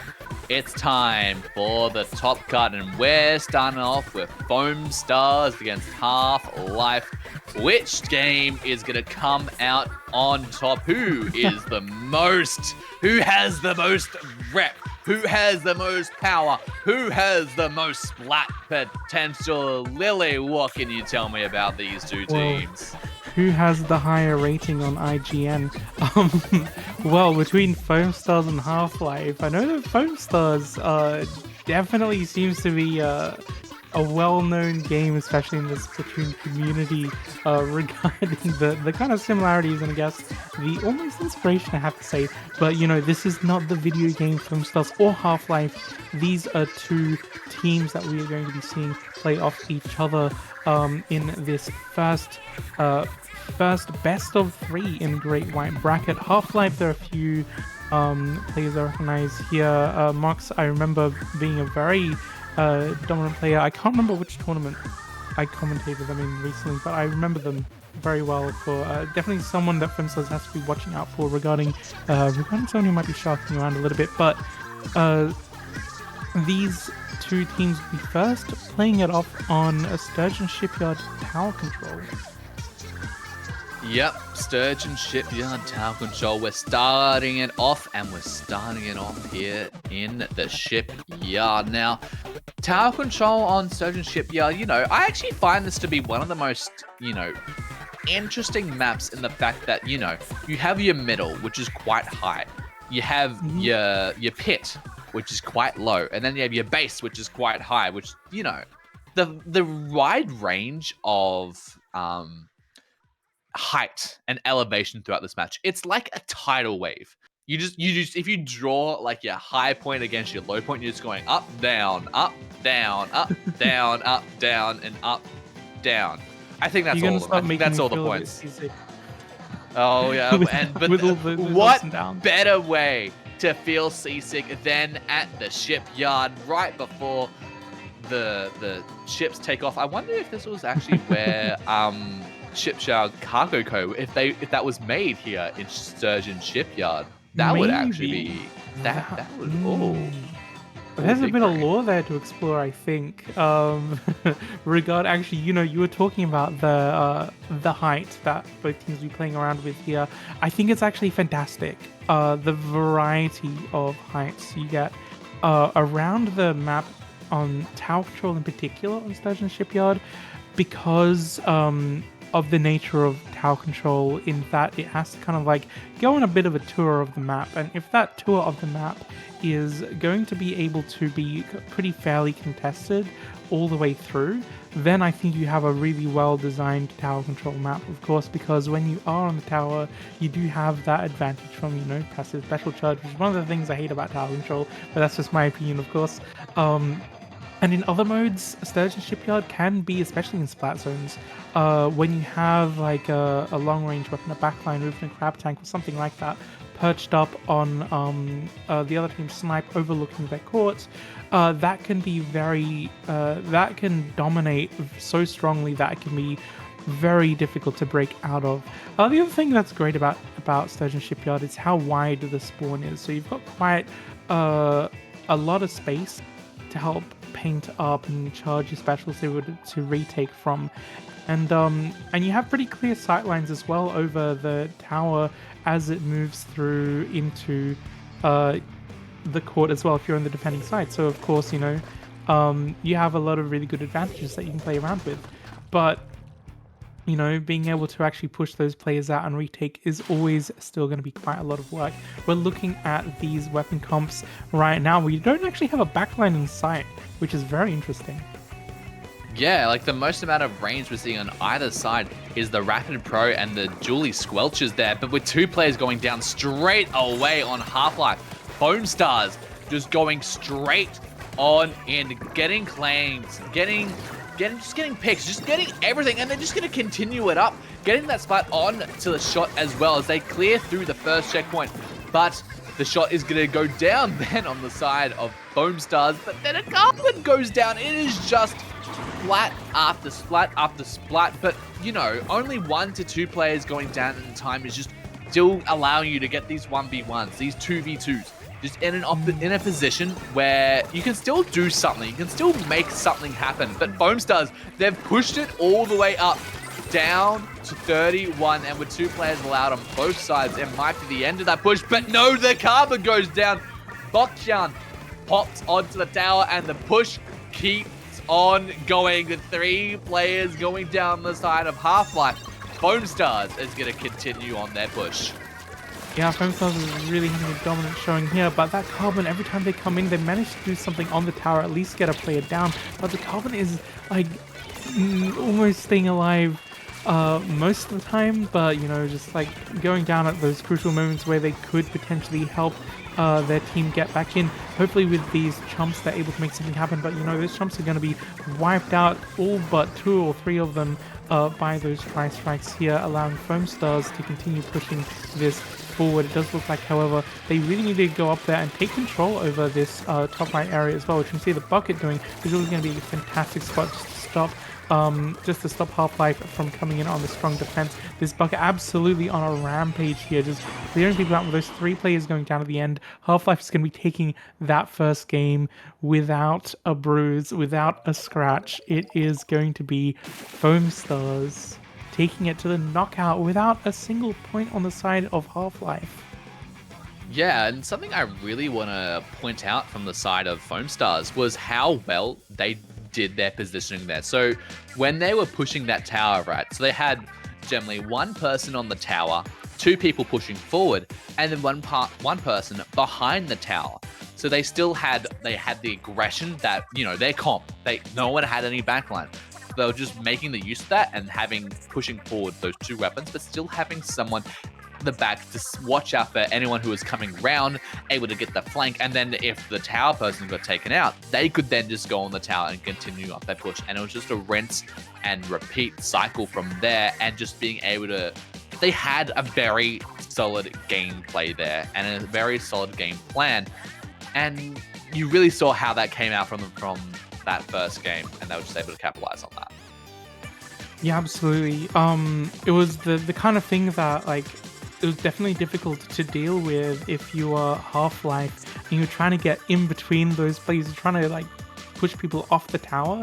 If you're so heavily focused on Tower Rider and you have those two people on Foamstars in front of the tower and 1 behind it, you can get collapsed on very quickly, which is what we saw happen like kind of over and over again in that particular game.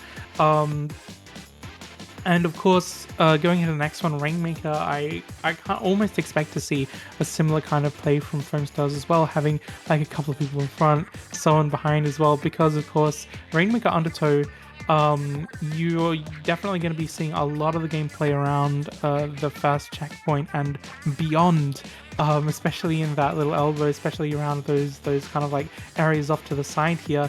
And if you can get players, if you can get like a little flank going, if you can get that goes unnoticed, you can like take out the Rainmaker carrier pretty successfully, although it can take some time, and that time it takes, if you see someone doing that, if you notice a flank from happening, taking them out is absolutely going to be crucial. So having players around the Rainmaker, just like keeping it protected like they were that tower control in that tower control game, that's the kind of thing I kind of almost expect to see from Foamstars once again. Yeah, and now we're going to see what they do heading into game 2 of this set. Undertow, Spillway, Rainmaker, and, you know, bit of an interesting pick. We're going to see a change. You're going to see both teams going to return with the double Trizooka, but then also on the side of Foamstars, they're going to bring out the machine, and then on the side of Half-Life, they're going to bring out that 4-point and NZAP, very much going for the passive-aggressive type style they're going there, but obviously Foamstars, you know, that's just almost pure aggression there with the double shot and the tactical to further it up. Speaking of pure aggression, they're able to clear out that side of the map there and just create a pathway pretty much uncontested until that Zooka came out to run the Rainmaker through, and with the help of that Booyah Bomb, if they can get enough people on there, they could have taken their first checkpoint, but it does look like Half-Life were already there ready and waiting to defend that from happening. But with 2 players having gone down, Half-Life is still going to be picking up the Rainmaker just to reset it here, just to kind of move them out. But we can already see the machine is just keeping it up in this little area, supported by the Zuka, of course, just to push Half-Life back even further. That's going to be helping them get the checkpoint right there. Yeah, getting all those players down, getting all those picks really allow them to get a very, very easy checkpoint. But that's right, Zuka is going to go bang-ho and take them out. Foamstars now, going 3 players down. This could be the opportunity for Half-Life, but you know, and people go, but they pick up the Rainmaker, are they going to do anything with it? No, they get taken out by Rexy, who's just watching that Rainmaker, making sure no one takes it, as Monsoon now picks up the Rainmaker, and they're going to look at getting a counter push going. That was almost a very sneaky move there inside of Foamstars. You know, if they didn't notice that, that could have been a mad dash for the final knockout, because you know how difficult it is to take the Rainmaker from that first checkpoint all the way through those uninkable areas. It's so much time and effort.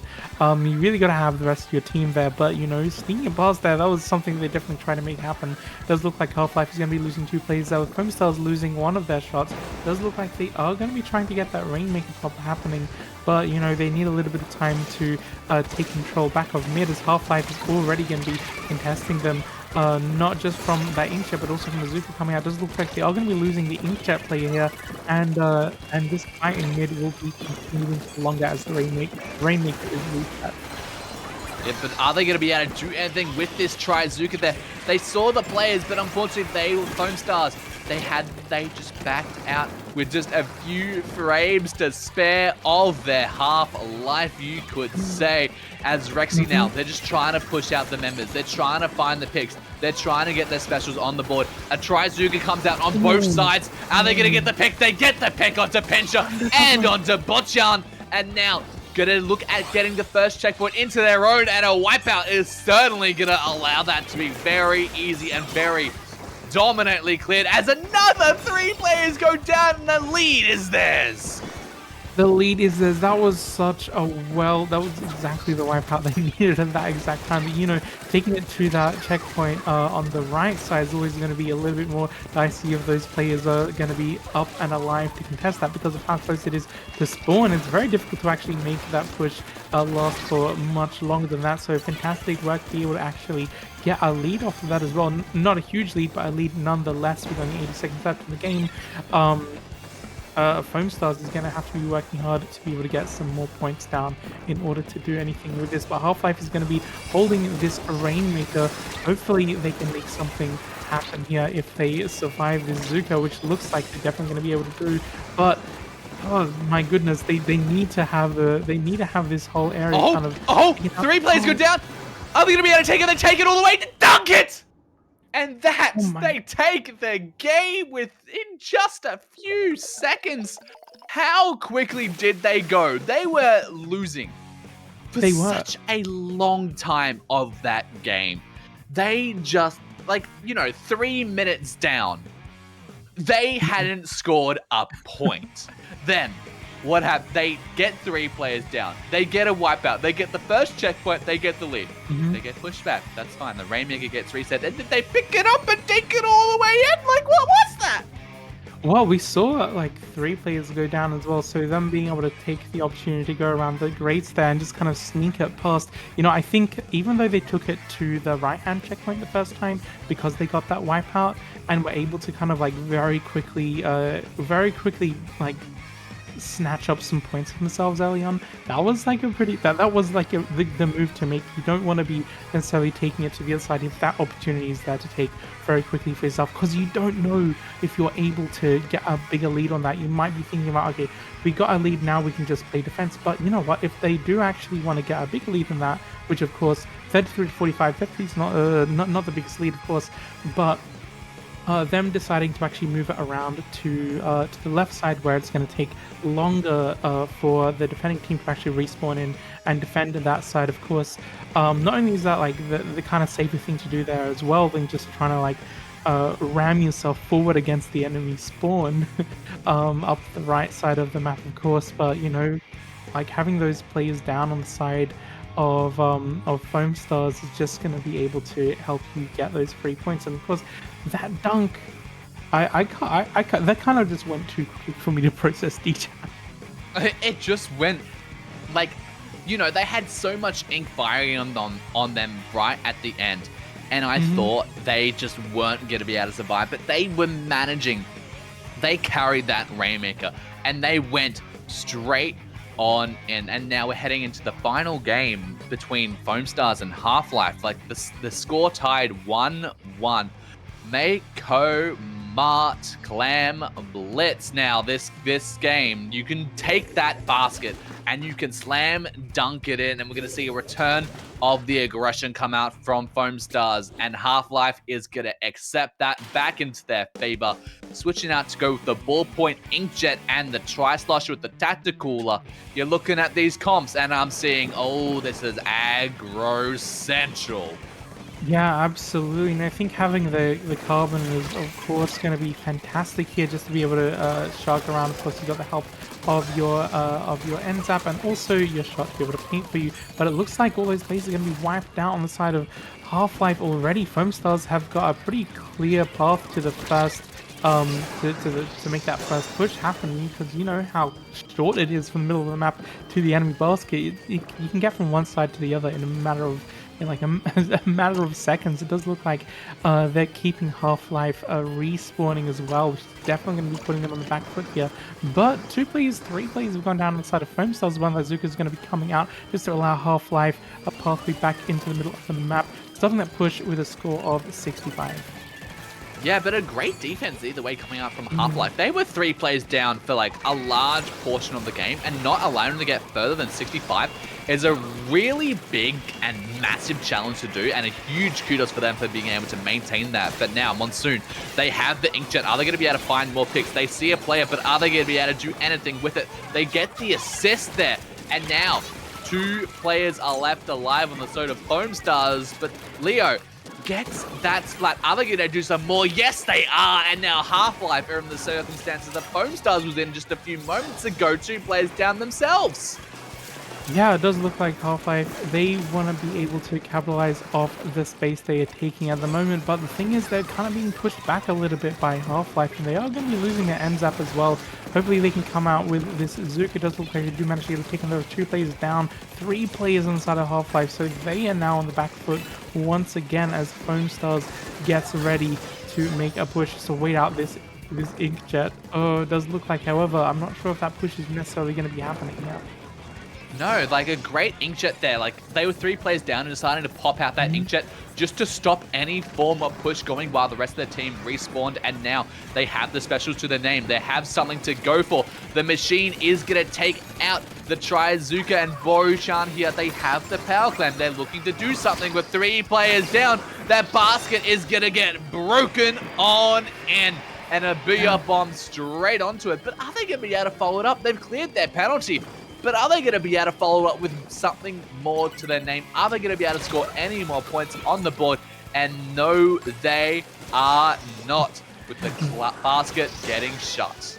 Yeah, the way they dodged that Zuka going into that as well, it does look like already Half-Life has managed to get a power climb in, but they have kind of lost all of the mid as Foamstars are kind of pushing back in, and Monsoon here just trying to create an opening, look for a pick, do something with this inkjet to be able to help Half-Life come back in. It does look like that they aren't able to keep that push going. However, they need to be able to consider their next strategy in terms of being able to take control over both of those stacks here, especially on the side of on Foamstars side of the map.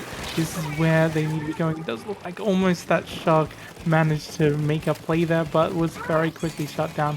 Monsoon here over on the side is trying to actually at least clear out Half-Life's defenses. Foamstars defenses, so that Half-Life can get another push going.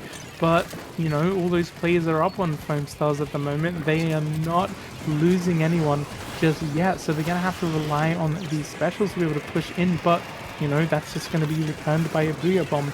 And we are having like a fairly stagnant game. Only 3 players going down to the wipeout immediately. This is what they were looking for in order to give themselves an opening to get a push going. But no, They They're didn't not have able a to. power clam. They just did not able to get it. Like, what an unfortunate situation for them to be in. But then 3 players go down again, giving them yet another opportunity to get some points going on in. But they don't have any clams. They don't have any people near the basket. They don't have the lead. They just need one more clam to take it. And Yizo's going to get it on in and take the lead. But now Half-Life, they're 3 players down. They have 30 seconds remaining. They don't have much time left. And Foamstars, they're taking control. They're taking picks. They're taking turf. And now, this could be their moment. They need to get this, and they need to do it now. Yeah, they have the specials. They need to get that carbon. It does look like this Brio Bomb is going to be coming up, but they are losing control of the middle of the map here and being forced out by Half-Life at the moment. I'm not sure if they necessarily have what it takes to be able to get up onto that stack with all those players still up and alive. But they do manage to get 1 player down on either side, 2 players. That ball point's going to be going down. Oh, the jump! Miss the power clam, but in the end, someone came in behind with the other power clam, managed to get that lead right at the very end of that game. Just being able to throw that 1 power clam in, oh my goodness, I felt my stomach turn when I saw them miss that first power clam. And I was thinking, if I do not want to, oh my goodness, I do not want to see a power clam flying past the basket at that point in the game. My goodness, them still being able to get that 1 power clam in overtime, that was such an even game between them. And a very even set, I have to say. Yeah, like they were being 1 power clam short of your lead in overtime is never a circumstance you want to be to. You generally want to have that bit more defense. But, you know, when you have these 2 colossal teams that are just fighting against each other, like constantly just getting players down, getting picks, getting specials, and then you just miss that power clam in overtime. You just absolutely, but then luckily they had a follow-up to just sail on in, break the basket, take the lead, the game, the set into their favor. And you know what? It's just testament to their team for actually being able to coordinate themselves enough to be able to actually have multiple power clams going into that moment as well. Because, you know, you do only need 1, but being able to have like the security of just like if anything goes wrong, if they can't get that clam in, having other people with clams to be able to build something just in case one of them gets taken out. Because, you know, when you are going into that overtime, that is a very tense moment. The defending team is going to be defending like the set, the set depends on it. It did. It did, but you know what? Congrats to both teams for such a fantastic set. Indeed, and that will be it for us today. We're going to pass it over to some more voices on the internet, but that is it for us Aussies down on in. It's now the afternoon here. We're past through the morning, but Lily, where can the lovely people find you? Well, you can find me on Twitch, Blue Sky, and Twitter at Lily Gravy Bread, and that's the same handle I use pretty much everywhere. That's Lili Gravy Bread. I do a bit of streaming, I do a bit of posting online. You'll probably see me around. And what about you, DJam? Where can the lovely people of the internet find you? You can find me at Twitter at DJam987 or here at Twitch at DJam98. I will be streaming later today. But for now, that will be it, everyone. Keep on enjoying Swim or Sink 127. You got some more lovely people coming up for you in just a second. But that's been it for us today. Have a good one.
Hello, everybody, and welcome back to SOS. I am Genie7, joined by Manaphy, and today we've got a really good match on our hands. We've got the Final Reckoning version 2.1 versus OctoPi. Manaphy, you excited?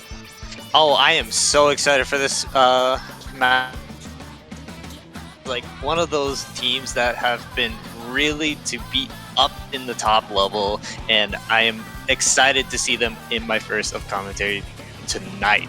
And again, like, looking at the roster of OctoPi, though, like, every single player individually in their own skill of, like, they've done it with this team, especially Ludi. They've done so well for this team. As soon as we get in there, Splat Zones on Inkblot, what do you have to say for this one? Because I have no clue. I have not seen any of this in competitive.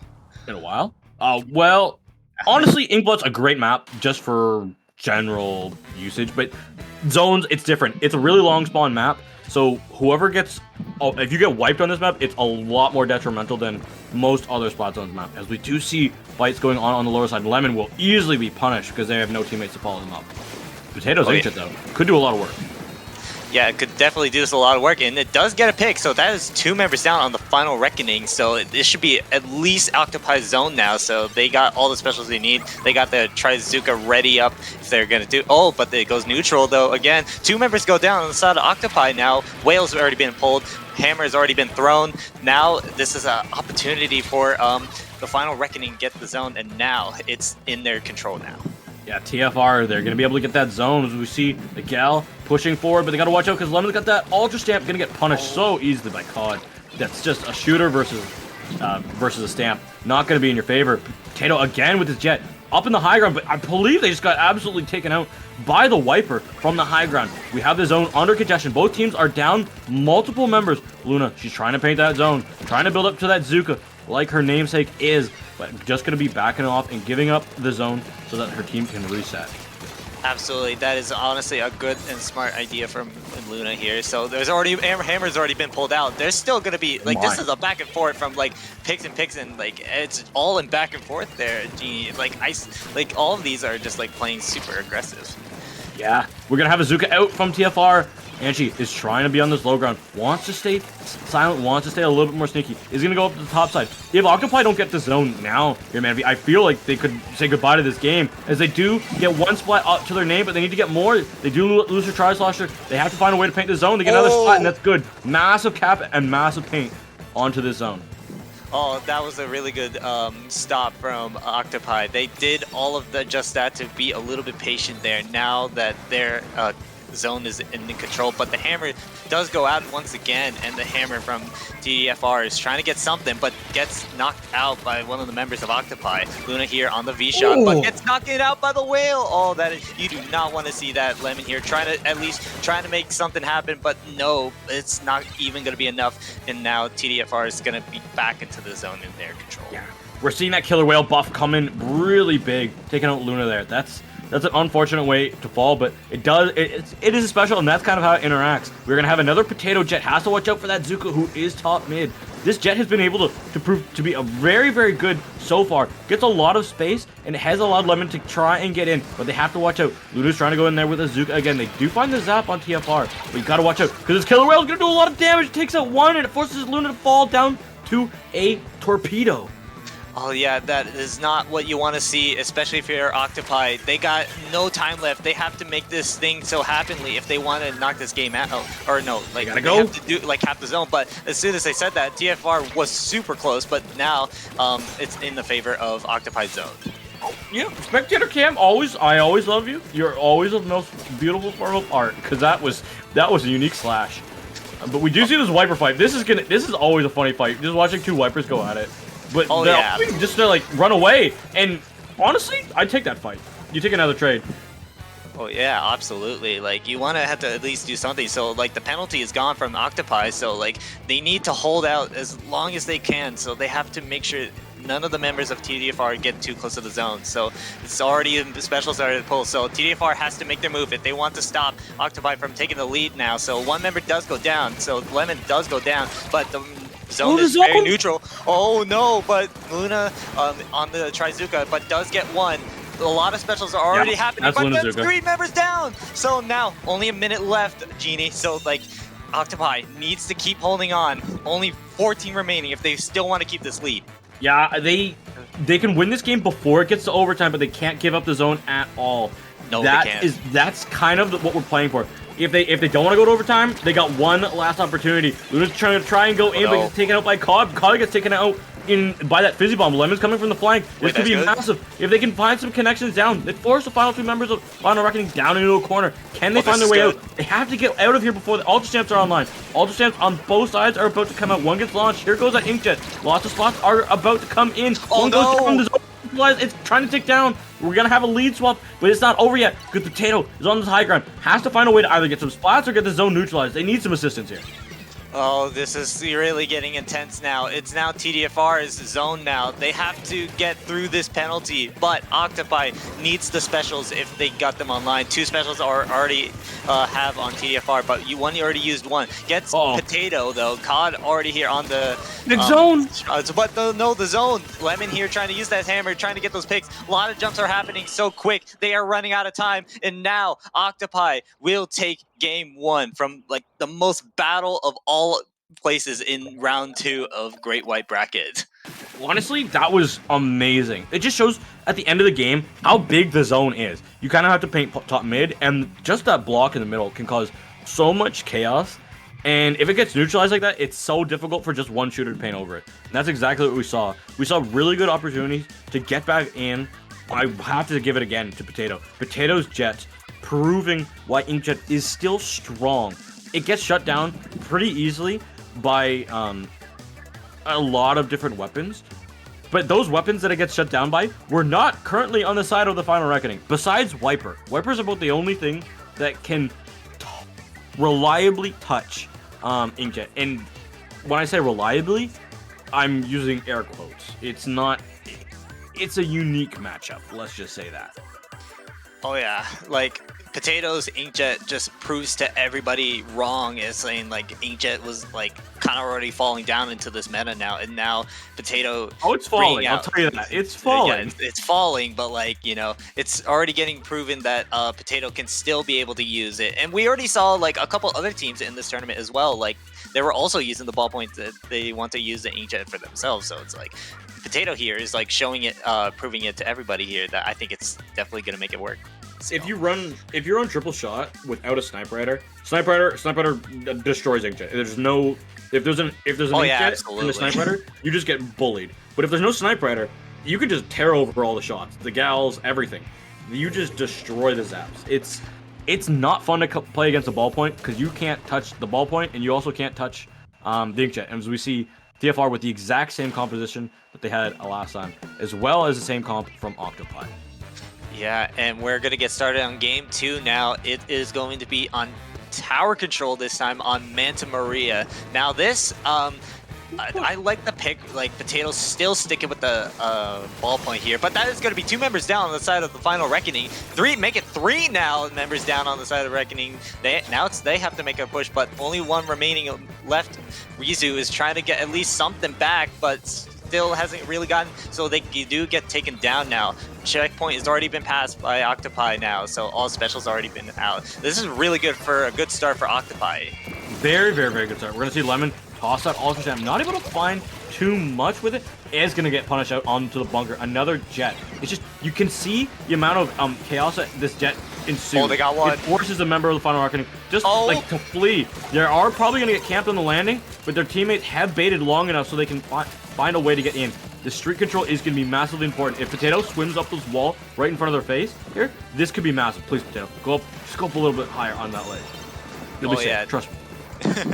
Yeah, but that is definitely really good. It's like they're still keeping a little pressure on the Final Reckoning. Like this is like far favorites to OctoPi here, but Lemon tried to get something to take down Rizu, but Rizu says no. Now Potato already having that Inkjet, but try to get something. But now Rizu trying to at least hold him off and try to find an opportunity to like commit this fight. But the zap does go down on the Final Reckoning now. Rose is on tower. As soon as I said that gets taken down now. So 1-for-1 trade now. So everyone's like they're trying to take this whole entire street from the side of the Final Reckoning's base.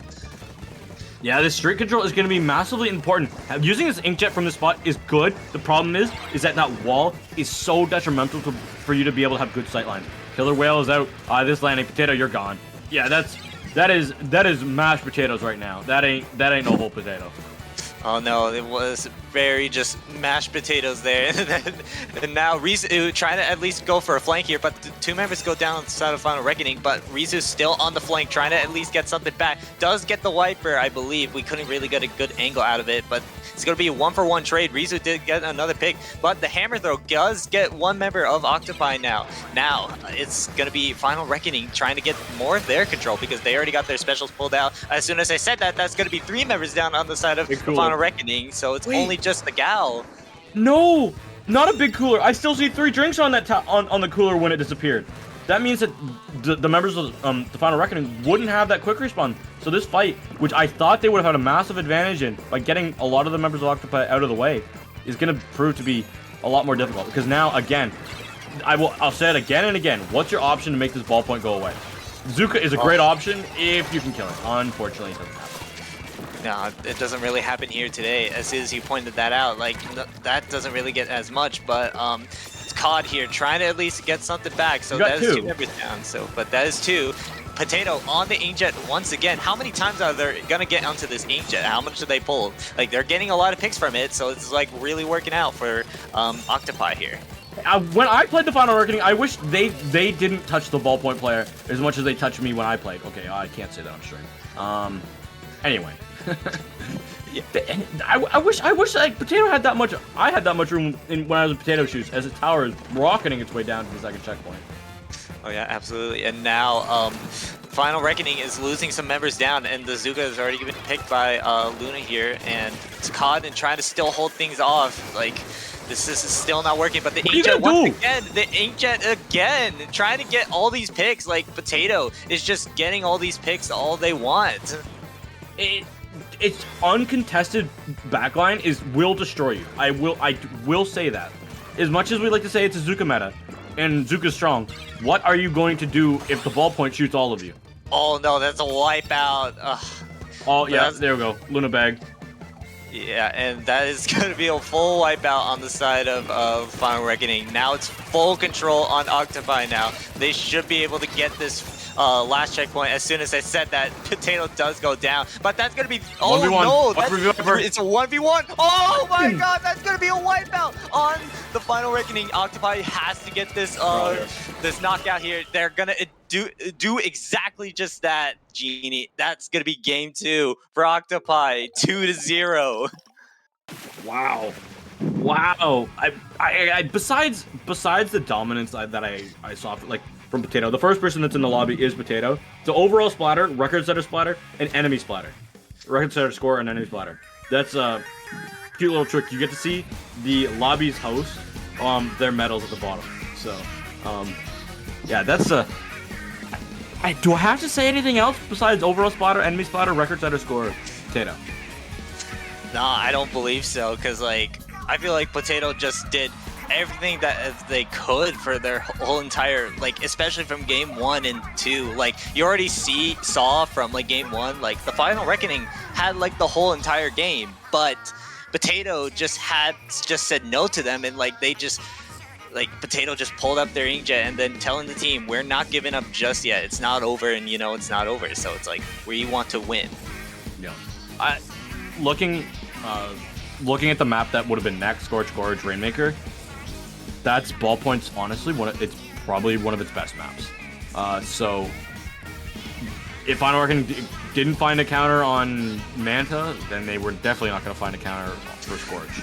So yeah, I feel as like much as the rest of OctoPi in front played well, Lemon had some really good pop-off moments. Luna Zukas were very clean, and Rose held it down on the Tri-Slosher with that Tacticooler and just constantly won their 1v1s or just got their trades off their teammates.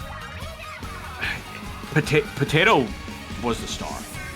Oh yeah, absolutely. And I feel like everybody individually from OctoPi just played can as pop a off. whale, they can also pop off too. Like even you said that, so it's like it's very very great to see as OctoPi that they've shown here today that they are one of the teams that are here to be strong and winning, hoping to win this entire SOS in 127. By looking at the bracket though, Genie, so it's like I'm looking at round 2. It's like I feel like these are like we already seen like the other side of the bracket, like Heaven. Like I thought that team was like gonna be the strongest team, but they actually did drop one. Like they did lose to Cherry Limeade now, so it's like now Cherry Limeade will have to wait who they face up against, which it will be as soon as they update. So it's now gonna be Velocity versus Cherry Limeade. So that's gonna be a fun matchup because Cherry Limeade and Velocity are both Div 1 teams in Ludi this season. Like these teams are like showing that they can prove like how strong like this like these two like both of these teams are. So They're proving their division seeding correct. Absolutely. And now you're not just Division 1 for a reason. One is, even though 1 might not be the top because X is higher. Absolutely. Division 1 is the best numbered division. Oh yeah, absolutely. And by looking at was it the other bracket, we're still waiting a little bit on the other, which that matchup is called versus Free Dart, which they still have one game still. Like wait, you got a free dart? I'll take one. Oh wait, it's still free dart monkeys. Free dart monkey.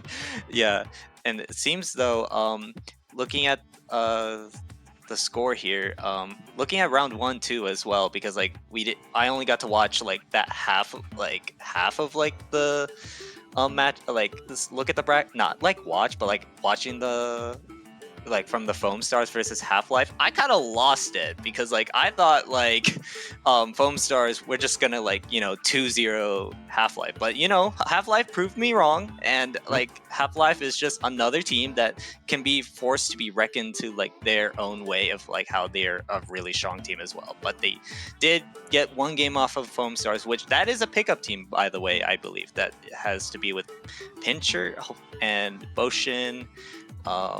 Leo, like Leo's another good player that I haven't really seen in a while. Like Leo's a really good player. But with that, I think, man, if we're probably gonna take a little bit of a break so we can set up that Velocity Cherry Limeade set, because I know Cherry Limeade has been waiting for a bit. So with that, everyone, don't go anywhere. Maybe grab some water. Don't turn off the stream though. Keep it on. We'll see you on the other side.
Hello everyone and welcome back to Swim or Sink 127 here in Great White Bracket round 3, I believe. Yeah. And I'm here with Genie and we're gonna be watching a fun little matchup here, Genie. So like, what do you see like from these two teams? Velocity versus Limeade is gonna be a very, very, very interesting matchup. Velocity plays. If you have never seen Velocity play, then you're gonna be in for a treat with how they play. They play a unique style. In saying that they play a unique style, so does Cherry Limeade. So we're gonna have two teams that might not. Okay, why did Velocity have to go and change up exactly what they do? And why did? Okay, there we go. Thank you, Pika, for having an unconventional weapon that we don't normally get to see. I was gonna say we have two teams that play not normal weapons, but you know, here they are playing everything but the Pika special. Yeah, it's the Pika special, bringing out the Blobber, so it's like nothing really too surprising from Pika, really. So like, here we are in game 1 and for Crab Leg and Clam Blitz this time around. So like, that is gonna be really interesting here. So that like, I don't know too much here about this map mode. So can you walk me through it a little bit, Genie? Grading is your friend if you have run speed. Grading is not your friend if you don't have run speed. The ball points will control the grading at all costs. Trying to get the power clams into the basket is either go on the little right block for a leap, go up the main ramp, which everybody's shooting at and throwing bombs at, or go top right on to the grading and get absolutely obliterated because you don't run fast enough on grading. So enjoy having a stally defensive game. Both these teams, good looking push coming up from Velocity, gets absolutely stomped on by Cherry Limeade. Luckily, Limeade is able to kind of stay alive because using the blob to shut down that main entrance. The problem is Velocity didn't have enough clams to make a power clam to run in to use their advantage. Yeah, absolutely. Yeah, absolutely. They are trying to at least find some clams around the map, and weren't able to really follow up and like to make a really good push when they had 3 members down. But it is going to be now 3 members down, right back at them. Like now, Cherry Limeade will have to make their own push now. It's like their opportunity now to do that. So the window is going to be open, but it's how much can you throw through the window? Like, how many clams can you get through? Unfortunately, using your ballpoint top right is the worst possible opening because now you're gonna have the rest of your team is gonna have to deal with Sam's crap. Krim goes down. The killer whale's probably gonna do a lot of good damage. Doesn't find the spot that it needs. Pika's gonna be doing a dangerous game and gets taken out, unfortunately, by some help from Sam on the top side. yeah, absolutely. But they unfortunately they do go down, but does right back at getting the ballpoint members. So it's gonna be a full wipeout here we go. on the side of Velocity. So Cherry Limeade has to make their own push now. Only got 7 clans, but there's not really that much follow up on Cherry Limeade to make their own push now because Velocity now just respawns. Now it's back to defense. Now, this is where I say crack and cheese time is where it's going to come out. Pika's going to have this power climb jump. I don't think it's close enough. Oh, Cool.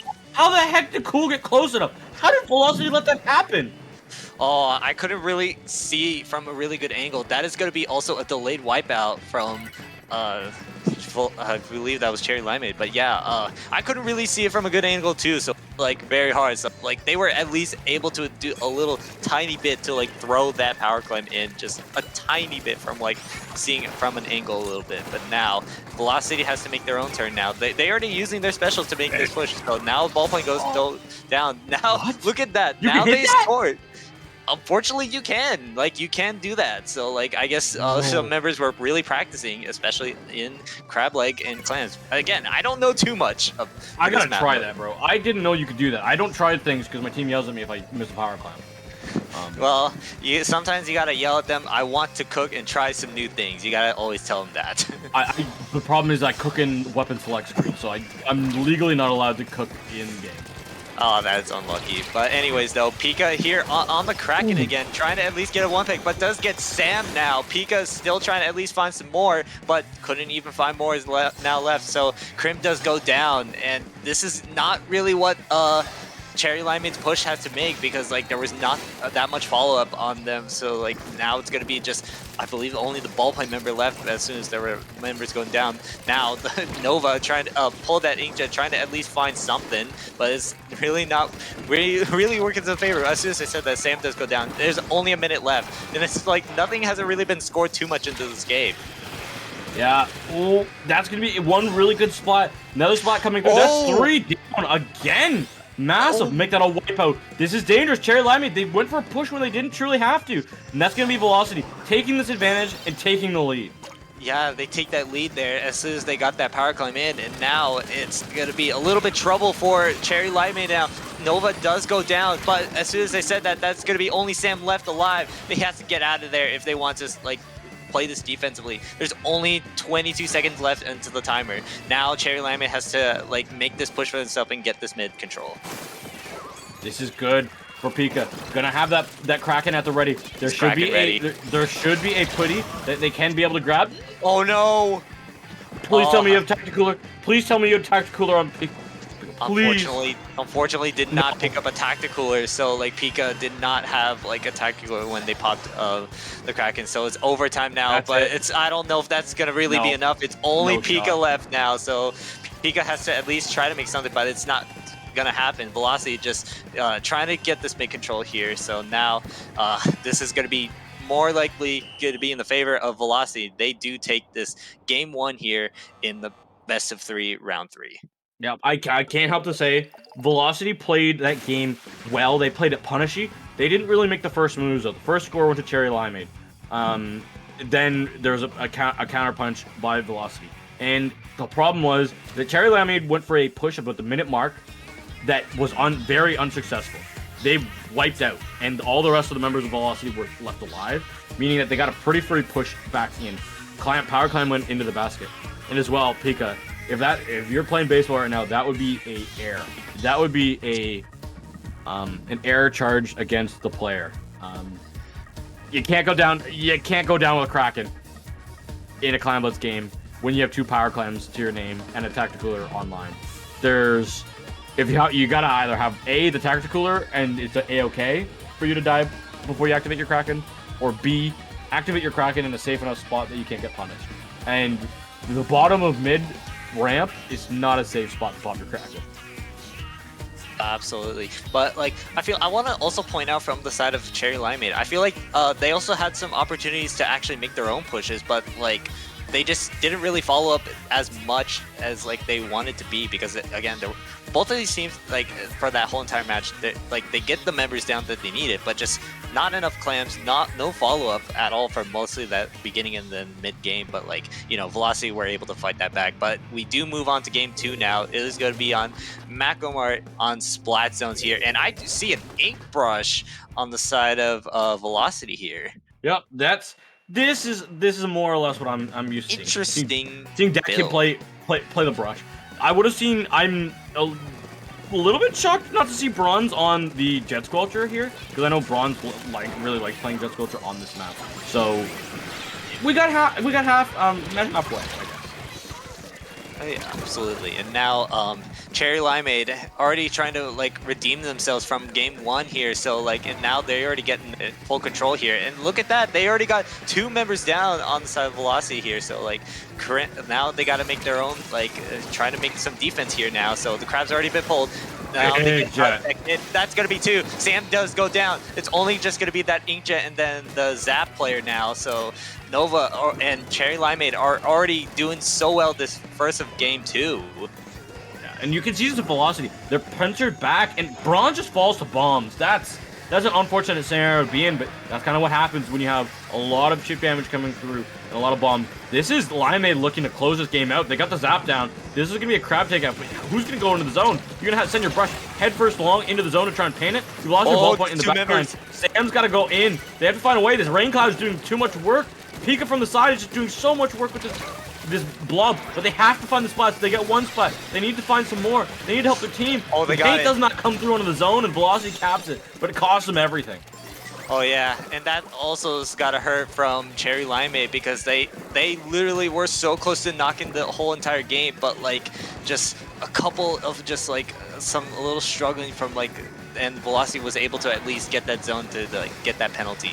But as soon as I said that, but like that's gonna be now Velocity now just taking this whole entire control. That's gonna be a little hard for Velocity now, because like I feel like was it Cherry Limeade needs to like really play some like a little bit offense, because now Velocity has Velocity is a team that is really playing really aggro here, and then they're like trying to just do just that. As soon as I said that, that's gonna be 3 members down, making a full wipeout. Cherry Lime already getting all the members down on the side of Velocity now. As soon as I said that, Commentators curse. Now they have to get through this whole entire penalty.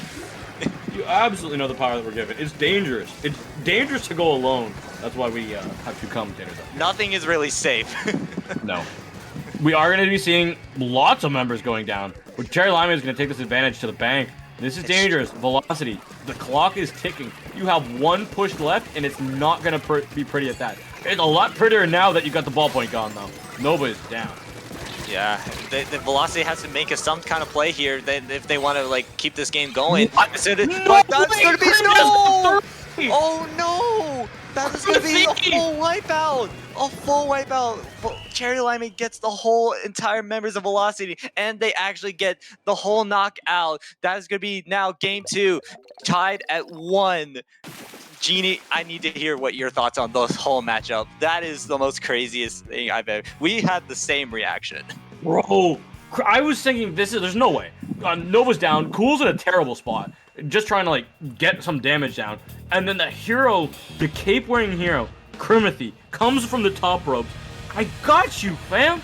Comes down with the gal. Gets 1, gets 2, gets 3. I know they assisted. I don't know who got them, but I just saw Crim and Cool absolutely tear Velocity a new one. I said a 2v4 turn into a 2v nobody else on the other team's alive anymore. That was really crazy, especially from like that game 2. Like, I feel like from that whole entire match, like Cherry Limeade just had that entire game, but Velocity just tried to at least make something happen for themselves. But like remaining of 6 is like, that's honestly like a really good lead for like Cherry Limeade, but like Velocity just really couldn't hold it up, and they didn't really have any answers to against Cherry Limeade for their whole entire defense from the zone. They had no answer to that. Okay, I'm just getting good comms from Lily here. Crim went 20 and 4. Oh my god. That Pika is had no deaths. That is insane. That is insane. Pika not dying? What? I actually did not notice that. They are just built different. The Limers, they're not going to go down easy. They're not going to go down without a fight. Oh yeah, Velocity might be the absolutely. #1 seed, but I will always, a team who I will never, ever fully bet against. Then again, I also won't fully bet for, because I will bet for them. Don't get me wrong. I don't gamble, little kids. Don't do it. I will never bet against Limeade. They are a team that no matter what the day is, they can come out with some nuts gameplay. Some absolutely bonkers game. Yeah, that is honestly like they're really trying to make their names for themselves, and now we're here for game 3 here on tower control on Manta Maria, and that kid again pulling out the brush once again, and this is going to be the same comp also from Cherry Limeade. I feel like this is most likely the same comp as we're looking at it. Similar comp, except the Velocity has changed the splash to a Neo splash, meaning that they've got the tri-strikes. Limeade though, they're going down early and they're going down fast. Nova's got to watch out because you can't really pop a jet against this new Killer Whale. It does. Killer Whale actually kind of poops on new jet. It's funny. Absolutely, and now there's already going to be a lot of specials already used by Velocity here, but like there's just not that much. But they do get quite some 2 members down, make it 3 now. So like this is like now their opportunity to like get through that first checkpoint. Ooh, this is bad for Limeade. Velocity, they got a lot of space, and that kid is deep into the clams going that far right. Sam is going to be riding this tower, as we're going to see Bronze trying to escort a little bit further. There's going to be tri-strikes, but they're not going to be able to find anything really good, and Sam kind of goes down pretty easily on tower. Yeah, honestly, like, oh yeah, the strikes, try to at least find something, but like Sam just couldn't really find any value out of using the strikes, but they do stop the objective though. So Cherry Limeade for themselves is trying to like make them trying to at least find some good picks. But like as soon as I said that though, because they did get 2 members down from a delay, as I said that Nova trying to at least using this Inkjet trying to at least find some opportunity picks here. Pika on the Kraken trying to also find some picks here. Now it's going to be like now Pika knows the recall, but does get taken out by the ink brush now. So like this is just like really just kind of like a back and forth here. Massive back and forth, and the grading battle. Oh, it's so difficult to see down grading in Splatoon 3. And so please fix. The Zap comes up clutch, takes out Nova from below. Again, this is good for Velocity. They need to find a deeper push though, in my opinion, because Limeade is one explosion, one massive play from being able to take this game into their own hands and honestly taking the set. Yeah, they gotta do something just that, but like they just really don't have any resources to create their own push now. Like if they want to like really go deep into their base and to just get that control here, because like I feel like especially if you're playing on tower control Manta Maria, this is like one of those map modes that you need to really take a lot of control to their base, especially when you bring to that tower to their street. It's just like you need to have a lot of control their whole entire side of their base. Yeah, Pika goes down and on their side of the opposite side of the map. Velocity pushing forward, Bronze baiting on this Inkjet and threads the needle through the wall and the splash wall.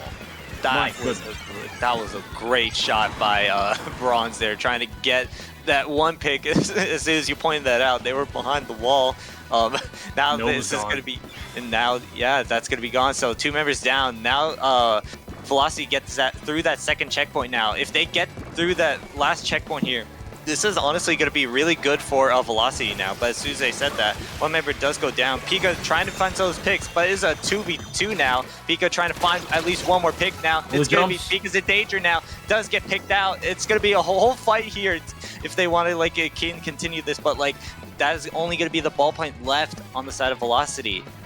That's the push that I needed to see from Velocity. That is the push that will put Limeade deep in a hole on their back foot. It's going to be really hard for them to come out of this on top. They're trying to find some splash, but the trades back and forth in mid are not how you want to combat this. You do still have some members alive, but they have to be living. They have to not be in that respawn kennel. They cannot be in this espresso machine, and that's exactly what we'll be able to find in the next few seconds. Yeah, this is going to honestly be really hard for Cherry Line. Now that the timer is ticking, it's only a minute left, so like Velocity are in a really comfortable spot as of now. They're already trying to use some strikes, but as soon as I said that, that's going to be 2 members down. Then it's only just a ballpoint left alive. So Cherry Limeade need to like play it really aggressive now because time is running out. Yeah, this is gonna be their honestly probably final push. You need to get some clean spots. You got 1 for 1. That is not as clean. That's not clean. You need Crim to go kind of massive here, and unfortunately goes down to the brush. Final opportunities are probably this jet here, Manaphy. It's gonna be dangerous. Yeah, like this is like do or die because Cherry Limeade needs to make this happen if they want to make it good. But that's gonna be make it 2. Oh, that's Velocity. It's a 1v. Pika left, and I believe that's the ballpoint player left. We got Bronze left. Now they got the jumps. Cherry Limeade, they have to make this play happen, but as soon as they said that, that's going to be a full wipeout now. It's Velocity taking game 3 in this best of 3. They will move on to the grand finals.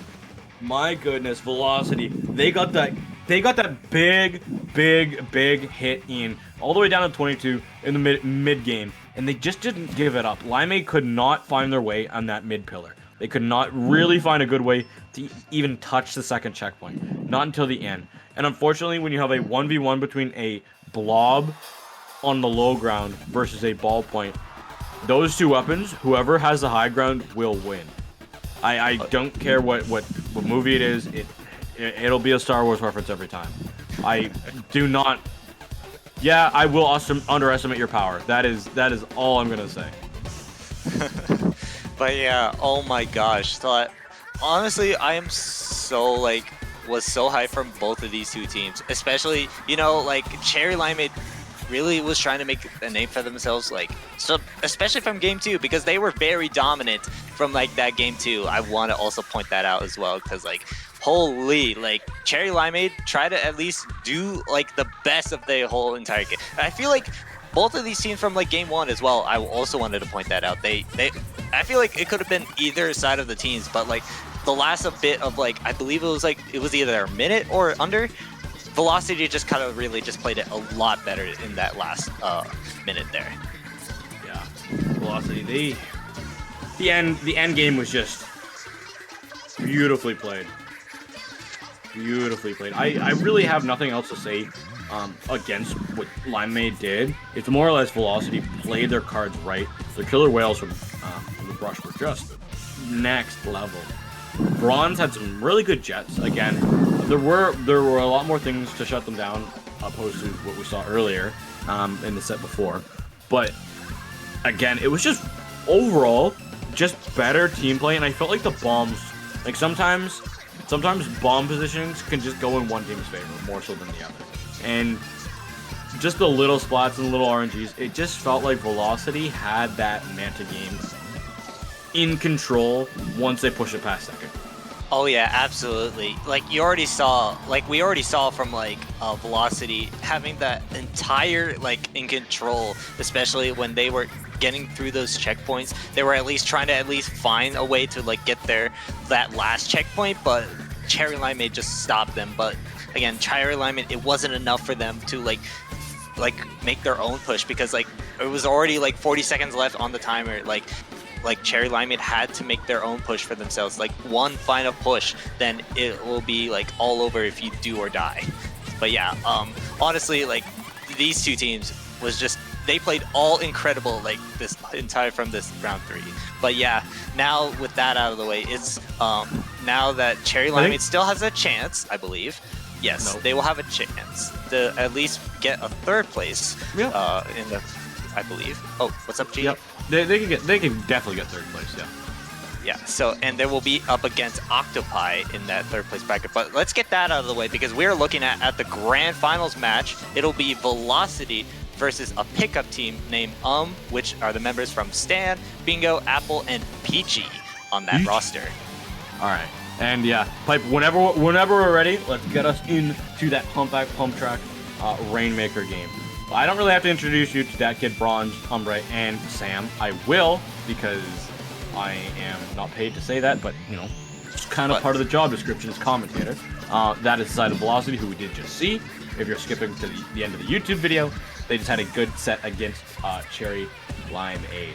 And coming up with a big 2-0 over OctoPi as well. OctoPi, a team that we did see on stream just a little bit earlier there, Manaphy. So I will be very interested to see what they bring out. Absolutely. Like, we actually didn't really get to see the pickup team because like we don't like, I only know Stan would play like Stamper, but I don't know what else he will really pick up. But like mostly out of like all these members, I don't know too much, but like it'll definitely be exciting, because like Stan and like both of these members will have to at least have something in their pockets against Velocity, because Velocity is no stranger to like this SOS or like the whole entire IPL tournament. It's like there are no strangers. No, I honestly, for me as well, it's weird because I've played against, because I haven't been commentating as much and I've been playing a lot more. If people noticed on the friendly IPL channel,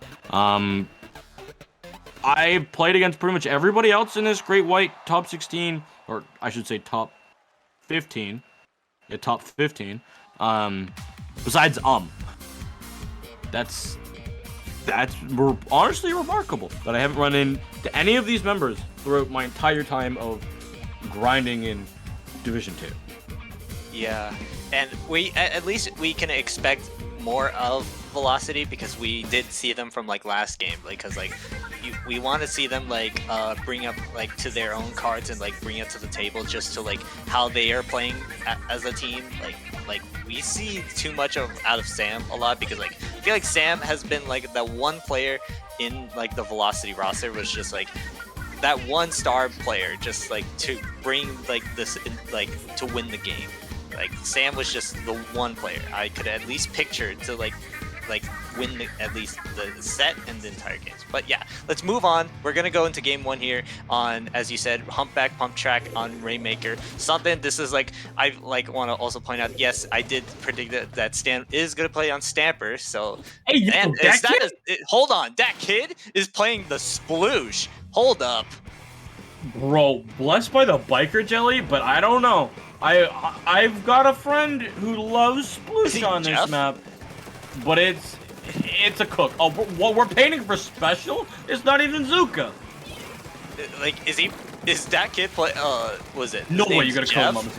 Like from Enrage, but he does pop out the hammer. But Stan just says, "No, I'm gonna take you out. So screw your hammer." So now it's in the favor of Velocity, but 2 members do go down on the side of the Velocity now. So Zipset Caster trying to at least find something. It does get bronze now. All members of are trying to get all Rainmaker now. So now they do get it. So it's gonna be a really spicy little fight here from both of these 2 teams. Yeah, we're gonna have an Ultra Stamp versus double Zuka. We also have an Inkjet, but you kind of don't want to use it in the face of an Inkjet. And excuse me, why didn't we just go down to an Ultra Stamp from behind? How did you guys not call that out? Oh my god, I couldn't really see that too much, but oh my god. You know, like, I don't need to see what happened. I see an Ultra Stamp, and I see only a Sploosh behind them, and then I see 3 members of Velocity gone. There's nothing else but an Ultra Stamp that could have taken them out. oh my god. But they do get the checkpoint though from the side of Velocity now. Yeah, but those Stan trying to, at least they do get the Rainmaker now. It's gonna only be just the Sploosh player left. What do you got to do only. with that kid? They do pop hammer. They're trying to at least find something, but it's like not really There's working. But something. it does get 1. That's 1. They have to find something else if they want to stay. Oh, never mind. One is enough, because you stalled for your team. Look at Bronze is back. Everyone else on the side of Velocity, they're all back in mid. Just because of that stall out, it was a 1v4. There's little you can do other than let your team get back in the old-fashioned way by swimming in, and you gotta stall your life. Beautiful play. Oh yeah, absolutely. Like that kid just like played out of the minds from right there though. Like at least trying to find 1, but it's gonna be now trying to get the 1 pick. But they do get lead though. Trying to at least find some like try to get more points. But no, that kid just gets a knockout. Oh, but oh my gosh, there's so much things are happening so fast. 27's good. Yeah, that's really good. And now Bronze already popping the Inkjet, so like they're not trying to let any members of get that Rainmaker, because like you know how they were trying to grab that Rainmaker really fast and they want to at least get more points. I would say that's a safe spot for the Rainmaker, especially for the side of Velocity, because none of the members of really have weapons that will want to go around and kind of splat anything. The member for that kid though, if that goes on the right, pops his Ultra Stamp with his tactical, they could try and get a splat and maybe die really fast, and they'll be able to get another one really quick. Oh. See, they're gonna have half their Ultra Stamp back again. They're even just using it. Oh, Stan trying to at least find the Rainmaker to get knock them out, but like Stan tries, but not able to at least find it, but does get 1. But can he really get another one? Sam trying to hold that Rainmaker as much as time as he can, but does get 1. Now that they have to make like their own push here, but like Sam is like surrounded by members of now. This is a little bit kind of like rough for Velocity now. Like they had a little bit of their push now, but What's like on the left? Answered back. I saw somebody cooking on the left. Somebody's flanking. Oh, it's probably the Sploosh. Yeah, I called it. I gotta call it, and they popped their 2 gets hammer. put down because they were looking at the Ultra Stamp, and 3 go down. Yeah, okay. Yeah, and the Sploosh does go down with the trade though. Like as soon as you called that out, I expect that's gonna be the Sploosh player. It's about painting the picture of like, ooh, who's flanking? Me knowing fully well that it, of course, is going to be the Sploosh. The day that it's Bronze, I will lose my mind. Yeah, and like, what can you really do, honestly, with Sploosh? Like, all you could just do, like, at least find and wait and... Oh, okay, never mind. Like, they did something. They get a pick and just use that Ultra Stamp. Like, okay, what did I say to myself? Like, DC! Oh, no. Oh, that's a DC Oh, no. from the side of... Oh, no. You gotta find the That is remix! gonna... Oh, no! Oh, that's gonna hurt from now. And they can't replay either because the time's already like run out. Do they can knock it out? But Velocity try to knock that out, but it's gonna be it's done. Yeah. Now it's done. Oh. Wow. Can we get F's in the chat? I need to see this whole Twitch chat with F's in it, bro. Pay your respects to the Comcast. F in the chat. Oh my lord. That is something that you do not want to see, especially losing a player and getting DC'd. That is really, really sad. And especially when the time is running out, it's like that's gotta hurt from the side. I want servers for Splatoon 4, so then I can rejoin my game if a disconnection happens. If McDonald's Wi-Fi comes through. You know? McDonald's Wi-Fi. Or the cat unplugs the Ethernet, bro. Oh, that was a fun time. Let me tell you that. Oh man. But honestly, should have won that game, honestly, right? Like, Genie, should have won that game if that DC never happened. Velocity had opportunities to really go in. It was really just letting that sploosh being able to cook more so than just in mid. It needed to be when Velocity was sitting at elbow. They needed that kid to go big. Yeah, and I get proven wrong. Like, for me, my apologies to, if I say anything bad about Sploosh, but, I mean, it's honestly bad, but you can really at least try and find good values. Like, we saw the kid already pulled out, what they did just there. Just using the hammers, finding those picks, and just did what they just wanted to do. Like, they got everything that they wanted to do there. Got everything I wanted. I don't know. It's just... It's good on that map. I'm gonna start looking forward to the next map. I don't think we're gonna see it before Rainmaker Manta again, if we will see it. Running on Hagglefish Market, Death Sentence, Clamblet, Scorch Gorge. Please don't. Please just play Brush. Definitely not Tower Control Surgeon, because that is a troll pick if you play. Ultra Stamp is not fun on Tower Control Surgeon at all. Oh yeah. My friend who plays a lot of Ultra Stamp on Viper, it just does. He gets little to no value because he always hits his head on stuff. Oh man, but kind of wanted to point a little bit from the next game that we're going to, which is gonna be Scorch Gorge on Clams. I feel like this is the one map in mode. This is the map that is you have to have a lot of the clams that you really need to make your own pushes, and once you're already at the enemy's basket, you gotta have a lot of control from left and right, because this is something that you can really create, especially one person that just flanks from the left, and then you can just have all the members just right there, just at their basket, just pass in some clams. This is just they need to find something, but that's what I could at least picture from mostly all of my games from Clam Blitz in Scorch Gorge, especially from scrims too, because I feel like that's happened. Yeah, it's again with how strong Zuka is still. It's about blasting holes through the other team with that at times, popping an Inkjet, popping Zukas, really just kind of blasting holes through it. The meta has evolved a little bit differently on this map, opposed to when we had more or less the crab-centric area, the crab-centric meta. I want to see these Zukas mixed in with these Inkjets, and these Zipcasters to really find a strong way in. Because once you get those clam spawns in mid in your advantage, and those clam spawns rolling in your favor, you can really kind of snowball this hard. Oh yeah, absolutely. And we already saw one member do go down, make it 2 from the side of Velocity. Now Sam has to retreat. So this is now gonna be a really quick push, during this beginning of game 2 here. So it's gonna be now making this push for themselves. But where's the follow up now? Because they do get one member down. They still don't follow up on the clams, but they do get it now. But they still need a little bit more clams, if they want to extend their lead. They got the follow-up clams, but what they didn't get was the follow-up splats. They had only 2 members that were really pushed up for it. Unfortunately, not having controlled the economy of their own spawn, meaning the clam spawns spawn a little bit further back than you would like on this map, meaning that it was kind of difficult. As we see, Sam's crab tank able to go in, able to find one, but they need a little bit more because they know that they did lose a teammate on that left side.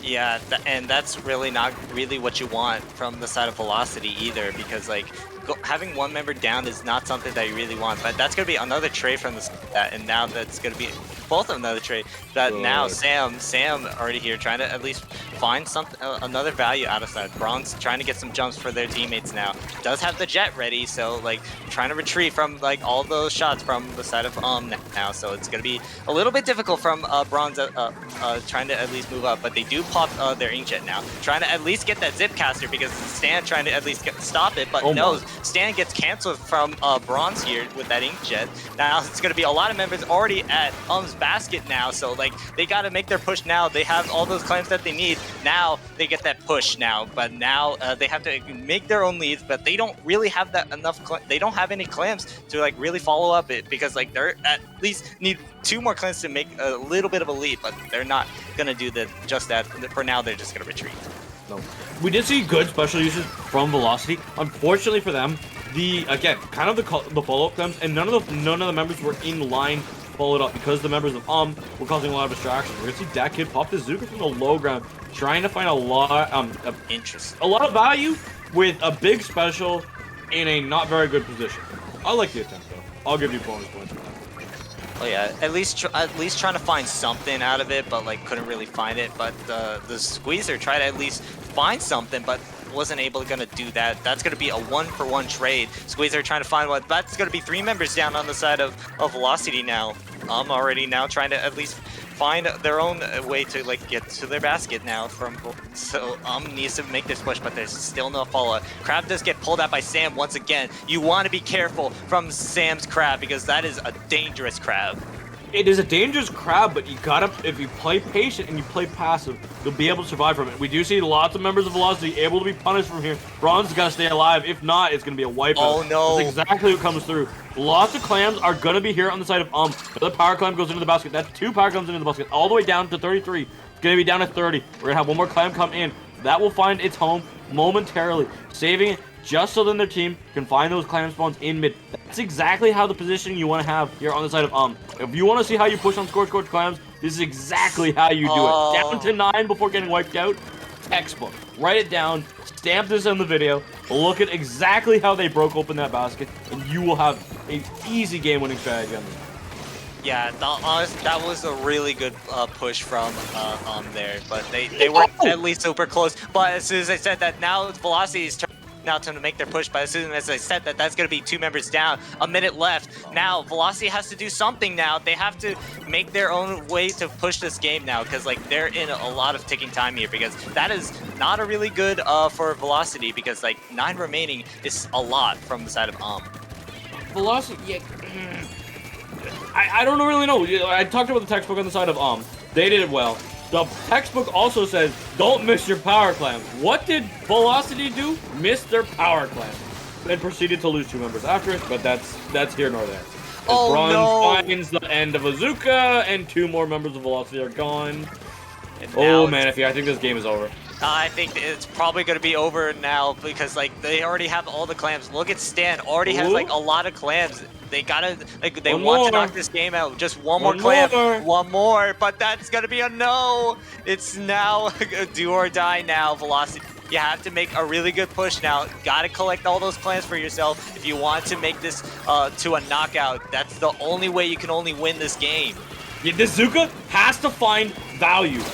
1, 2, 3. Okay. Nobody's found. 2 power clams into the basket. The door got left open. We got trades 1v1. Make that an advantage for Velocity. Make that a massive advantage for Velocity. They're gonna have the clams. that's gonna be wiped out. Oh my goodness, man! I said this game was over. It's not over right now. Sam's got some more clams on the high ground. We're getting more clams coming in from Velocity. That kid's gonna run in. We got a power clam coming in. Where's that landing? And the finds way in the basket. There's no way you leave the door open. That Velocity is going to come back and steamroll you in overtime. Oh my god! Oh, I just lost. I was like losing it from like that one push. What a great play! Like, I need to calm down really quick. But holy crap! Like that. We'll just let Manaphy cook over there. She's lost her marbles. It's all good. I just lost myself from like that one push from Velocity. That Velocity just hold it in. They had the one push that they did for that one overtime. Like they just had enough clams. Even the power clams had into their favor to like create that one push for them and getting all those picks. That's what they just needed from Velocity, and they did just that, Genie. Like, that was such a great push at the overtime from Velocity. I'm gonna be completely honest in the side of camp. Their mental will, if it's not shattered, they have the mental fortitude of a god. Oh, that is honestly... You lose game 1 where you're dominating because of a DC. You lose game 2 when you're dominating because you got you absolutely fumbled the bag in mid right at the end and couldn't get that one last climb into the basket. That is difficult. That is going to be a difficult one to mentally reset from. In my opinion, should be up 2-0 right now. Yeah, that is a correct...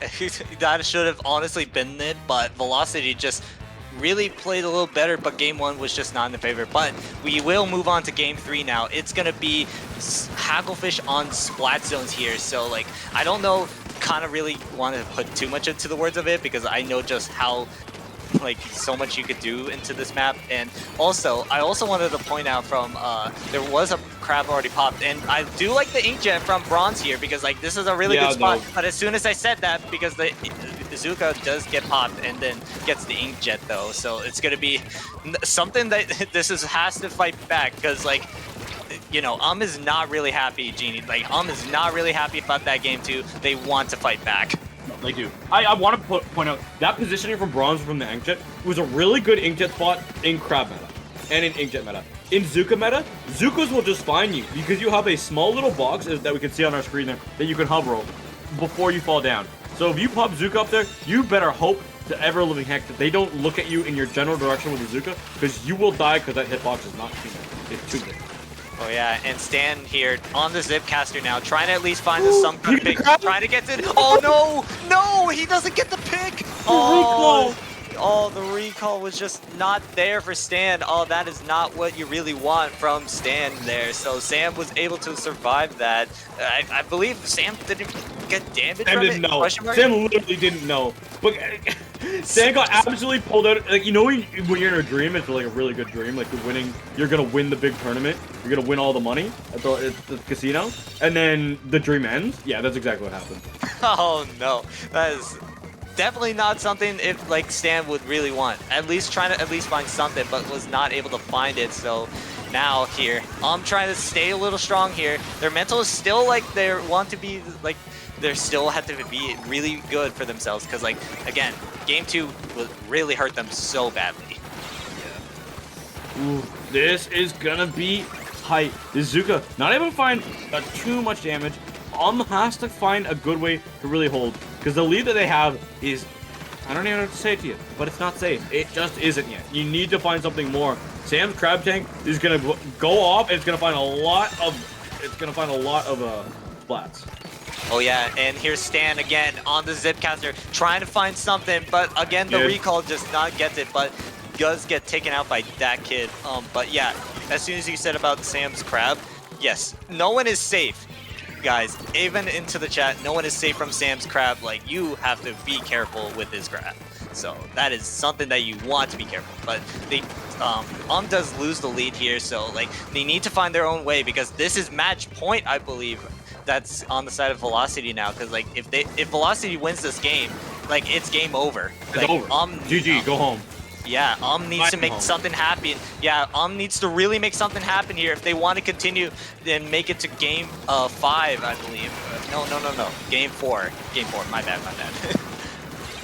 Ooh, this is going to be a tight one. That kid has to find a way to stay alive in this scenario. Stan's going to be zipcast out again. Oh, that's good that Vinzo. Look at that. Drinks. Soda! Yeah, the cooler was able to like use that wisely, trying to get that zone now. Needs to really play this really aggressively and get to all that push they need. So like they need to get in front of Velocity. Oh my gosh. This Zuka's doubles are going through. Sam is gonna have to find something with his crab.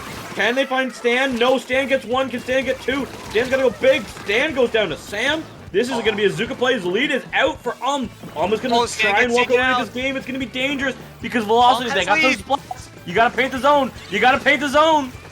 Yeah, the time's running out. Velocity, you're gonna lose or die. Oh no, as soon as I said that, they did get the zone! Oh my lord. Oh my god, as soon as... Okay, commentator curse, I will need to be quiet for what I say for my words. Bro, you can't be quiet. It's a dangerous dance you play. It's exciting. As two members go down on the side of for sure. Oh my goodness. We're not out of the here. Not out of the clear. We're not out of the water yet, Manaphy. Because we gotta find some big spots here. Because you got no penalty on the side of Velocity. They could run away with this SOS tournament right here, right now. You gotta paint the zone. There's nobody left alive. Upward's just down in the low ground, and that's it. Velocity. They're gonna be your champions. Yeah, and that's all the members of can't really make something happen here. They can't do it, and now Velocity holds on to game 3, and now Velocity are your SOS 127 champions. My goodness. Velocity came in here and they came to win.